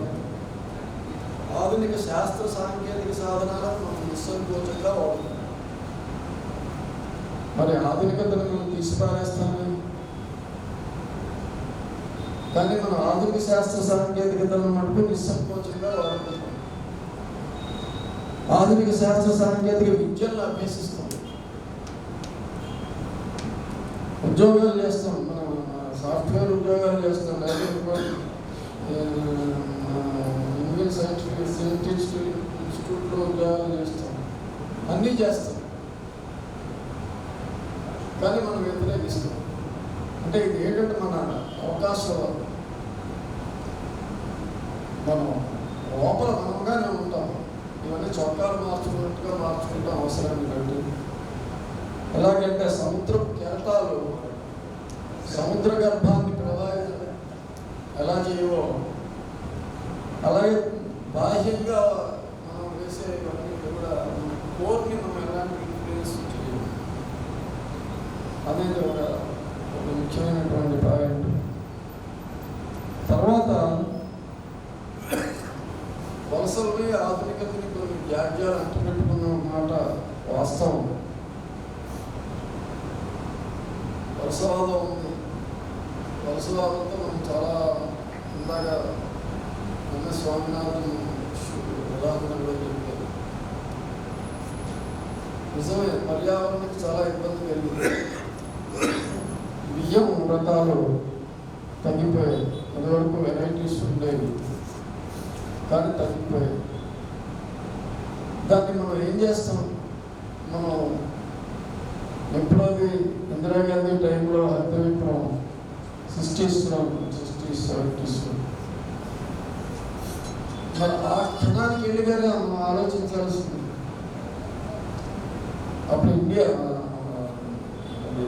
అమెరికా నుంచి మనం గోధుమ బియ్యలు 18 అసలు పేరు కూడా ఉంది. గోధుమలు ముష్టెత్తుకుని తెచ్చుకునేవాడు. తిండికి కటకటలాడిపోయేటటువంటి పరిస్థితి, తిండి లేనటువంటి పరిస్థితి. ఆయన హరిత విప్లవం ఆ టైంలో మరి తీసుకొచ్చాడు. ఆయన మనం తింటున్నామంటే దాని ఫలితం ముష్టెత్తుకుని తినేటటువంటి దౌర్భాగ్యం పోయింది. మరి దీన్ని ఏం చేస్తాం? నిజమే, పర్యావరణానికి ఇబ్బంది అవుతుంది, నష్టమే. అలాగే వలసవాదంతో కూడా మనకు చాలా నష్టాలు వచ్చాయి. కానీ చరిత్రలో దాన్ని ఎలా మాయం చేస్తాం? చరిత్ర గ్రంథం నుంచి ఆ అధ్యాయాన్ని మనం ఎలా అదృశ్యం చేయగలం? అంటే మానవ ప్రస్థానంలో మన అనేక సమయాల్లో అనేకమైనటువంటి మార్పుల్లో చెడుని తీసుకొస్తున్నాం, మంచిని తెచ్చుకుంటున్నాం. ఆ మళ్ళీ చెడు వదిలేసి మళ్ళీ మంచిని మిగిల్చుకుంటున్నాం. ఆ నడకలో మళ్ళీ కొంత చెడు వస్తుంది, మళ్ళీ చెడు వదిలించుకుంటాం. ఇది నిరంతర పయనం కదా. అంచేత మనం వలసలు కానీ ఆధునికతను కానీ ఖచ్చితంగా వాటి వల్ల నష్టాలు వచ్చాయి, వాటిని నిరసించవలసిందే. అయితే దానికి కూడా ఒక లిమిట్ ఉందనే సంగతి మనం గ్రహించాల్సి ఉంటుందని చెప్పడానికి ఇది చెప్తున్నాను. అలాగే సనాతనం కూడా, సనాతనం రోజీగా కనిపిస్తుంది. అంటే మనం చాలా దూరం నుంచి చూస్తున్నాం. మనం గతకాలాన్ని మనం చాలా పూర్వమైనటువంటి కాలాన్ని మనం చాలా అందంగా కనిపిస్తుంది, ఉజ్వలంగా కనిపిస్తుంది. అందుకని అలాగే మనం సనాతనాన్ని అర్థం చేసుకోగలం. దానిలో ఉన్నటువంటి చెడుని ఎలా వదిలిపెట్టగలం, దాని చెడు దానికి. అందుకని నేనేమంటానంటే హిందుత్వ, ఇప్పుడు ఉన్నటువంటి హిందుత్వం ఏదైతే ఉందో ఆ సనాతనం అనేది దాని బాల్యం, అమాయకపు బాల్యం, లేదా చేష్టలు అడిగినటువంటి వృద్ధాప్యం, లేదా ఎలా అన్నా అనుకోవచ్చు. బాల్యం కానీ అది ఎలాంటిది? అది స్తబ్దమైంది, ఉదాసీనమైంది, క్రియాశీలం లేనిది. మంచిది. హిందుత్వం అనేది సనాతనానికి నా ఉద్దేశంగా పరిణత రూపం. ఆ పరిణత రూపం అంటే వయసుతో వచ్చినటువంటి పరిణత రూపం. వయసుతో పాటు కూడా మనకు కొన్ని దుర్లక్షణాలు వస్తాయి. బాల్యంలో లేదు, సనాతనంలో లేవని కూడా చెప్పలేదు. చాలా ఉదాహరణలు పోనీ అలా లేవనుకుంటున్నా కూడా.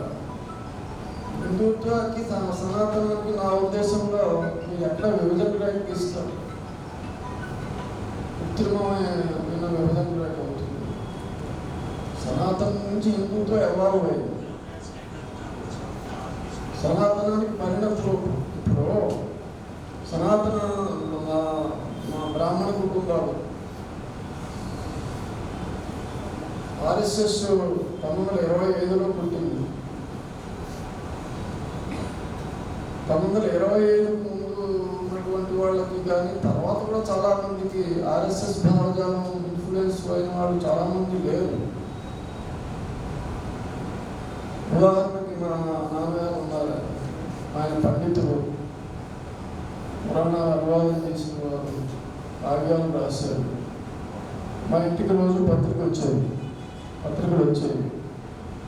ఆయన పత్రికలకు రాసేవారు. కానీ ఆయన ఎప్పుడు పొలిటికల్ న్యూస్ చూడాలి. నేను ఎదిగి ఆయన రాజకీయ వార్తలు చూడగా నేను ఎరగాను. అలాగే విశ్వనాథ సత్యనారాయణ గారు ఉన్నారు, ఆయన కూడా అంతే. వాళ్ళకి అంటే పొలిటికల్ కాంటెంపరీ నేరేటివ్లోకి రాని వాళ్ళకి తెలియదు అసలు పాలిటిక్స్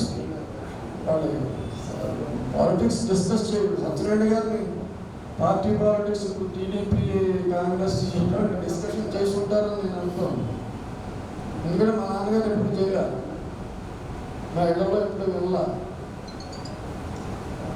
వాళ్ళకి ఆర్ఎస్ఎస్ గురించి కూడా తెలియదు. ఇందా కరపాత్ర స్వామి ఆయన ఖండించారంటే ఆయన ఆర్ఎస్ఎస్ పుట్టక ముందు. అలాగే ఇప్పటికీ కూడా మా ఇంట్లో మా మిస్సెస్ ఉన్నాయి. ఖండిస్తున్నారు. అవును, ద్వేషించాలి అనేది లేదండి. మా బ్రాహ్మణ కుటుంబాల గురించి ఉదాహరణ మొన్న కూడా ఫ్లాట్స్లో గణేష ఉత్సవాలు చేసేవాడు. ఏంటంటే ఆ కింద అండర్స్టాండింగ్ లేదు. వాళ్ళు క్రిస్టియన్స్ వాళ్ళు రారు అనేది కేవలం క్రిస్టియన్స్, వేరే మతం వేరే ఇది తప్ప దీనికి రాకు అనే వాళ్ళ అండర్స్టాండింగ్ లేదు. అంటే సాంప్రదాయకమైనటువంటి కుటుంబాల్లో కూడా ఈ ముస్లిమ్స్ని క్రిస్టియన్స్ని ద్వేషించాలనేది లేదు. వీళ్ళు అలాగట మన హిందువులు అనేటటువంటి కాన్సెప్ట్ కూడా చాలా విమర్శితాగా లేదు. మనమంతా హిందువు అంటే మనం రాజ్యాంగాన్ని అయితే రాజ్యాంగాన్ని మార్చే ఉద్దేశం కూడా అది కూడా మనం తరచుకోకూడదు. రంజన్ గొగోయ్ సుప్రీంకోర్టు మాజీ ప్రధాన న్యాయమూర్తి చెప్పేశాడు, రాజ్యాంగం బేసిక్ స్ట్రక్చర్ ఉంది కదా, ఆ బేసిక్ స్ట్రక్చర్ డిబేటబుల్ అన్నాడు. బేసిక్ స్ట్రక్చర్ అంటే మనం రాజ్యాంగానికి స్పిరిట్ అంటే మతాలు, రకరకాల కులాలు, మతాలు వీటన్నిటినీ కలిపేటటువంటి ఏదైతే ఉందో వైవిధ్యం, ఆ స్పిరిట్ ఆఫ్ కాన్స్టిట్యూషన్, అది బేసిక్ స్ట్రక్చర్, అది డిబేటబుల్ అన్నాడు రంజన్ గొగోయ్. ఆయనకి రాజ్యసభలో తీసుకెళ్ళి కూర్చోబెట్టారు. వైవిధ్యవంతమైన సువిశాలమైన దేశంలో అందరూ శాంతి సామరస్యాలతో సహజీవనం చేయాలంటే అహింస ఎంత ముందు దృష్టితో చెబుతున్నాడు ఆయన.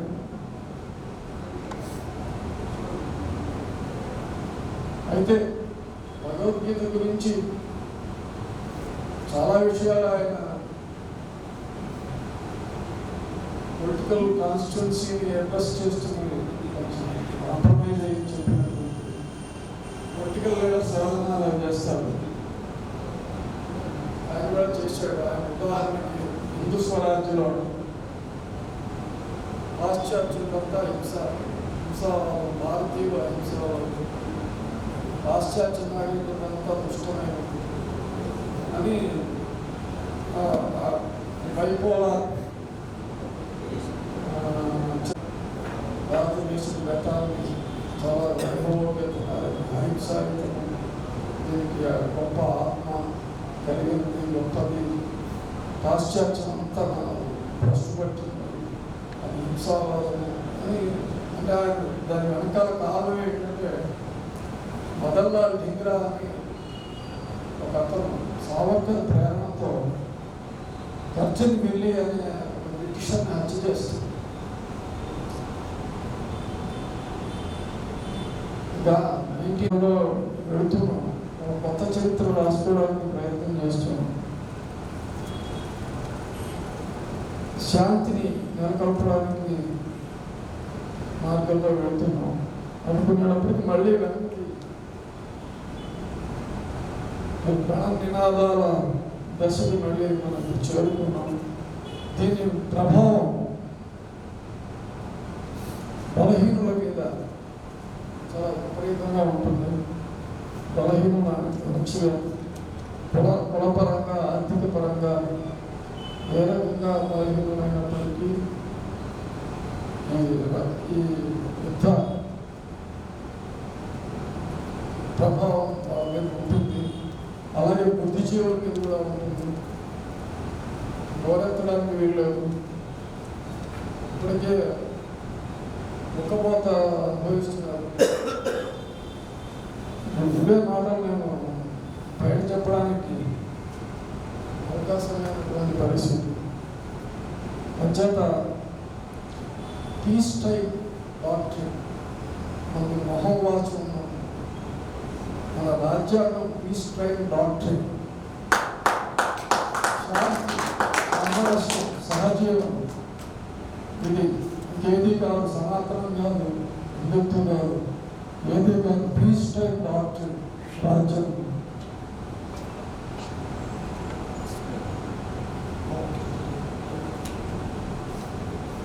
అంచేత చాలా విషయాలు ఉన్నాయి,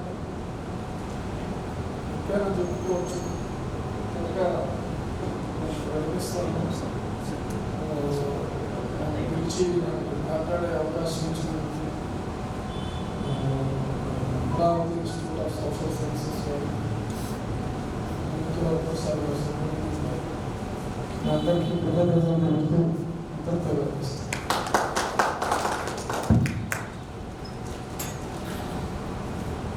భాస్కరన్ గారు చాలా లోతైన విషయాల్ని మాట్లాడారు. అది ప్రముఖంగానే కాలతీతమైంది. మనం 5 గంటలు అనుకుంటే వాసన సభ మొదలయ్యేటిగా 6 దాటింది. 6:30కు మొదలు పెట్టాం. మళ్ళీ భాస్కరన్ గారికి బస్సు కూడా ఉంది 10:15. నాకు కొన్ని కామెంట్స్ చెప్పాలని ఉన్నా దాన్ని కామెంట్ చేసి ఇప్పుడు మన ఈ అమరావతి ఇన్స్టిట్యూట్ ఆఫ్ సోషల్ సైన్సెస్కి ప్రధాన అనుసంధానకర్త అయినటువంటి మన మాణిక్ వరప్రసాద్ అని మాట్లాడుతుంది.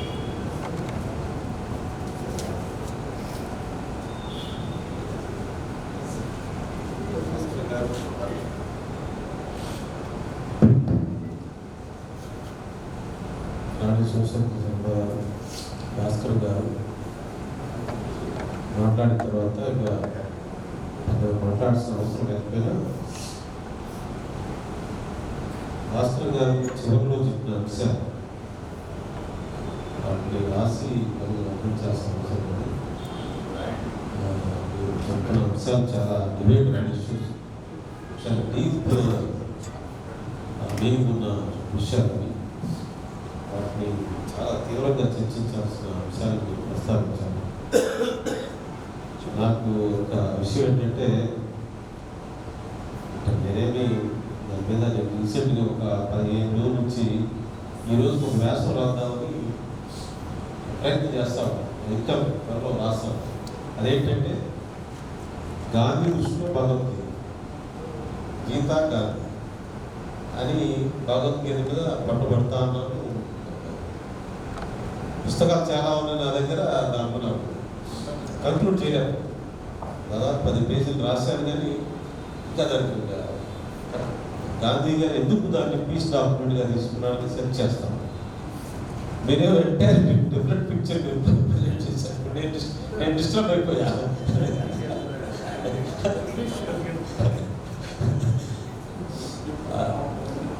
ఒక రకంగా ఇట్లా 2వ ప్రపంచ యుద్ధంలో నాజీ సైనికులను ప్రోత్సహించడానికి భగవద్గీత పంచిపెట్టు డిస్ట్రిబ్యూటెడ్ భగవద్గీత సైనికులు మిలిటరీ మీరు యుద్ధం చేస్తే మీకు పుణ్యం వస్తుందని చెప్పి వాళ్ళందరినీ ప్రోత్సహించారు, యుద్ధం చేయమని చెప్పి. అలాగే భగవద్గీత ఎంత అద్భుతమైన గ్రంథం అంటే, గాంధీ చేతిలో భగవద్గీత ఉంది, గాడ్సే చేతిలో భగవద్గీత ఉంది.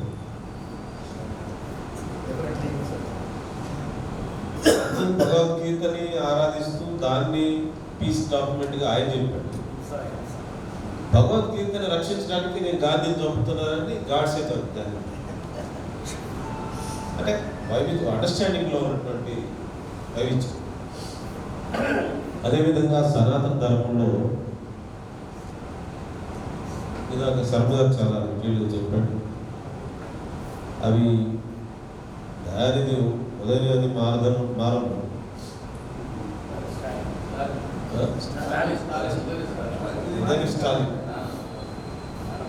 ఏ సందర్భంలో ఉన్నాడో వాళ్ళ రాజకీయ అవసరాలు లేకపోతే ఎకనామిక్ పాలిటిక్స్ ఉపయోగపడవచ్చు. కానీ అది దేశం మొత్తం చర్చ జరుగుతుంది. ఈ చర్చ వ్యతిరేకించేవాడు, అది చర్చను అనుకరించేవాడు, ఇద్దరు కూడా ప్రధానమైన అంశం ఏంటంటే అది మిస్ అవుతున్నారు. ప్రతి చరిత్రలో చాలా విషయాలు మంచి ఉంటాయి, మంచి లేకపోతే దూరం మనం ప్రయాణించాలి. కానీ చెడు కూడా ఉంటుంది, చెడును వదిలించుకో. ఇప్పుడు ఏంటంటే సనాతన అనగానే అసలు పాతదంతా మంచి ఉంది, ఆ మంచి ఇప్పుడు పునఃప్రతిష్ఠ చేయాలని ప్రయత్నం. అది ఇక్కడ మనం వ్యతిరేకం. పాత వాటిలో కొన్ని మంచి ఉండవచ్చు. ఇందాక శర్మగా చెప్పినట్టుగా మనుషుల మధ్య మంచి సంబంధాలు ఉండాలి, అందరూ ఒకరినొకరు ప్రేమించుకోవాలి, కలిసిమెలిసి ఉండాలి. గాంధీ చెప్పాడు. గాంధీ నేను సనాతన అన్నాడు. కానీ అట్ ది సేమ్ టైం దీంట్లో ఏమైనా వదిలించుకోవాల్సి ఉంటే వదిలించుకుంటాను, నేను వదిలేస్తాను చెప్పి. ఏదైనా కాంటెక్స్ట్ ఉంటే హ్యూమన్ ఇంట్రెస్ట్, మానవ సంబంధాలకు, మనుషులకు న్యాయం చేసేదానికి దీంట్లో ఏదైనా చెడు ఉంటే దాన్ని వదిలే అదే ధర్మం అని చెప్పాడు. అందువల్ల నేను ఈ మధ్య ఒక లాయర్స్ కాన్ఫరెన్స్లో మాట్లాడుతూ కూడా నేను ప్రస్తావించాను. మనకున్న రాజ్యాంగాన్ని ఒక ధర్మంగా ప్రచారం చేయలేదు మనం. రాజ్యాంగం అనేది టెక్స్ట్ ఆఫ్ ధర్మం. దాని రాజ్యాంగం ఒక లా బుక్ లాగా, లేకపోతే ఒక అది మనుషులు రాసుకున్న ఒక డాక్యుమెంట్ లాగా, లేకపోతే ఒక చట్టపరమైన దీనిలాగా చూశారు. కానీ అది వేల సంవత్సరాలుగా ప్రజల్లో ఉన్నటువంటి ఒక ఆకాంక్షల్ని, పోరాటాలని, మానవ జీవితాన్ని ఎలా అభివృద్ధి చేసుకోవాలని మేధోమథనం చేసి అందరూ కూర్చొని అంబేద్కర్ గారి నాయకత్వంలో రాసినారు. అది it is a text of ధర్మ, ఆధునిక ధర్మం.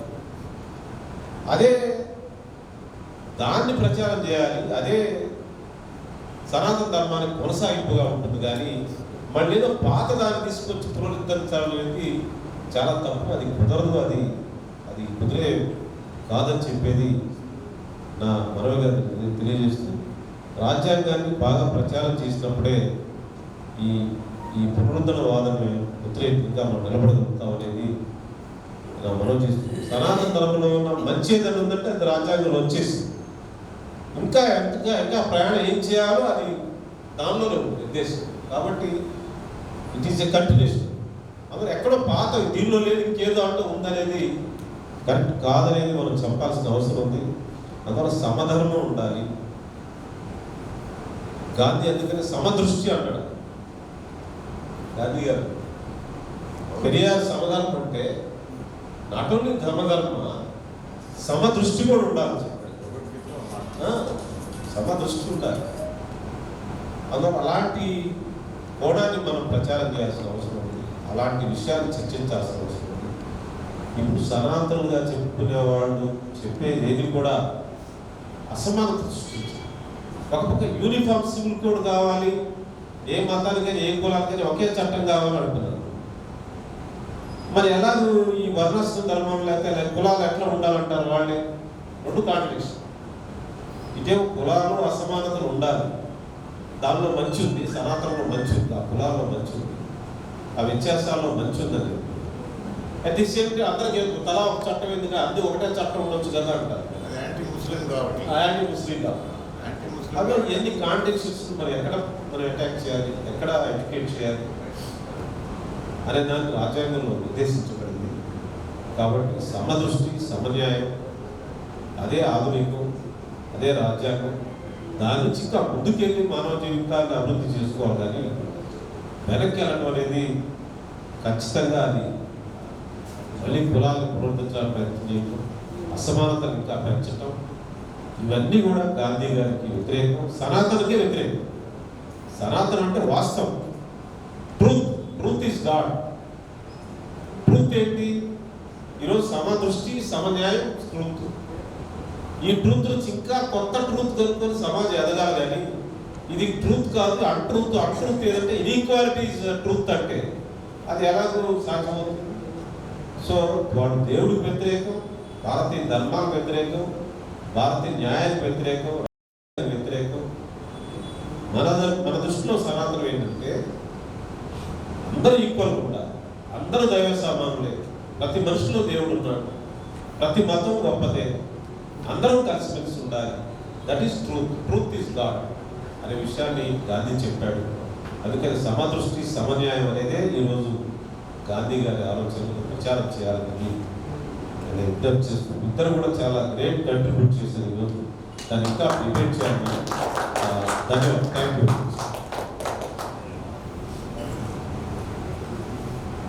ఈరోజు సమావేశం చాలా అద్భుతంగా జరిగింది. వాస్తవంగా ఈ సనాతనం, ఆధునికం, ఈ ఉదయనిధి స్టాలిన్ సంబంధించిన చర్చ ఇప్పటితో ఆగదు, ఇంకా జరుగుతుంది. ఇది బీజేపీ వాళ్ళు లేవనెత్తారు, ఇతరులు లేవనెత్తారు, రకరకాల ఎవిడెన్స్ ఇప్పటికీ పేపర్లో నడుస్తున్నది, రకరకాల దగ్గర జరుగుతూ ఉన్నది. ఈరోజు మద్రాస్ హైకోర్టులో జడ్జి మాట్లాడింది వచ్చింది, రకరకాలు వస్తూనే ఉన్నాయి. కాబట్టి ఇంకొకసారి ఈరోజు వార్తలు ఏంటంటే వర్కింగ్ డే అని సాయంత్రం పెట్టాం. మామూలుగా అయితే మన సాంప్రదాయం పొద్దున పెడతాం మీటింగ్ పెట్టి, మధ్యాహ్నం లంచ్ కూడా పెట్టుకుంటాం. ఇక్కడనే పెట్టుకొని లంచ్ తర్వాత మళ్ళీ డిస్కషన్ కూడా పెట్టుకుంటాం. ఈసారి ఏంటంటే ఈరోజు వర్కింగ్ డే కదా అని అన్నట్టుగా, ఏదో మండే అయింది కదా అని ఎట్లా ఏదో గాంధీ జయంతి అని చెప్పి సాయంత్రం పెట్టాం. కాబట్టి చర్చ కొనసాగుతుంది. భవిష్యత్తులో సాధ్యంత తొందరలోనే మళ్ళీ ఇంకోసారి ఇదే విషయాన్ని చర్చించాం.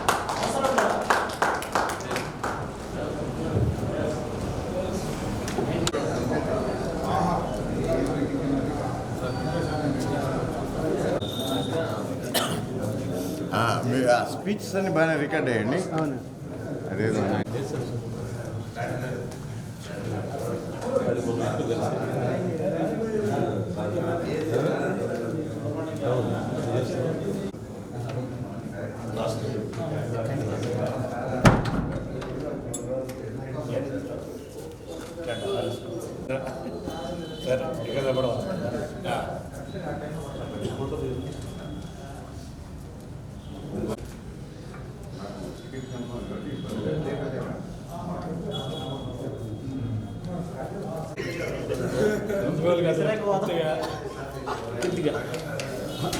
అంత ముందు అసలు కలిసి రావడం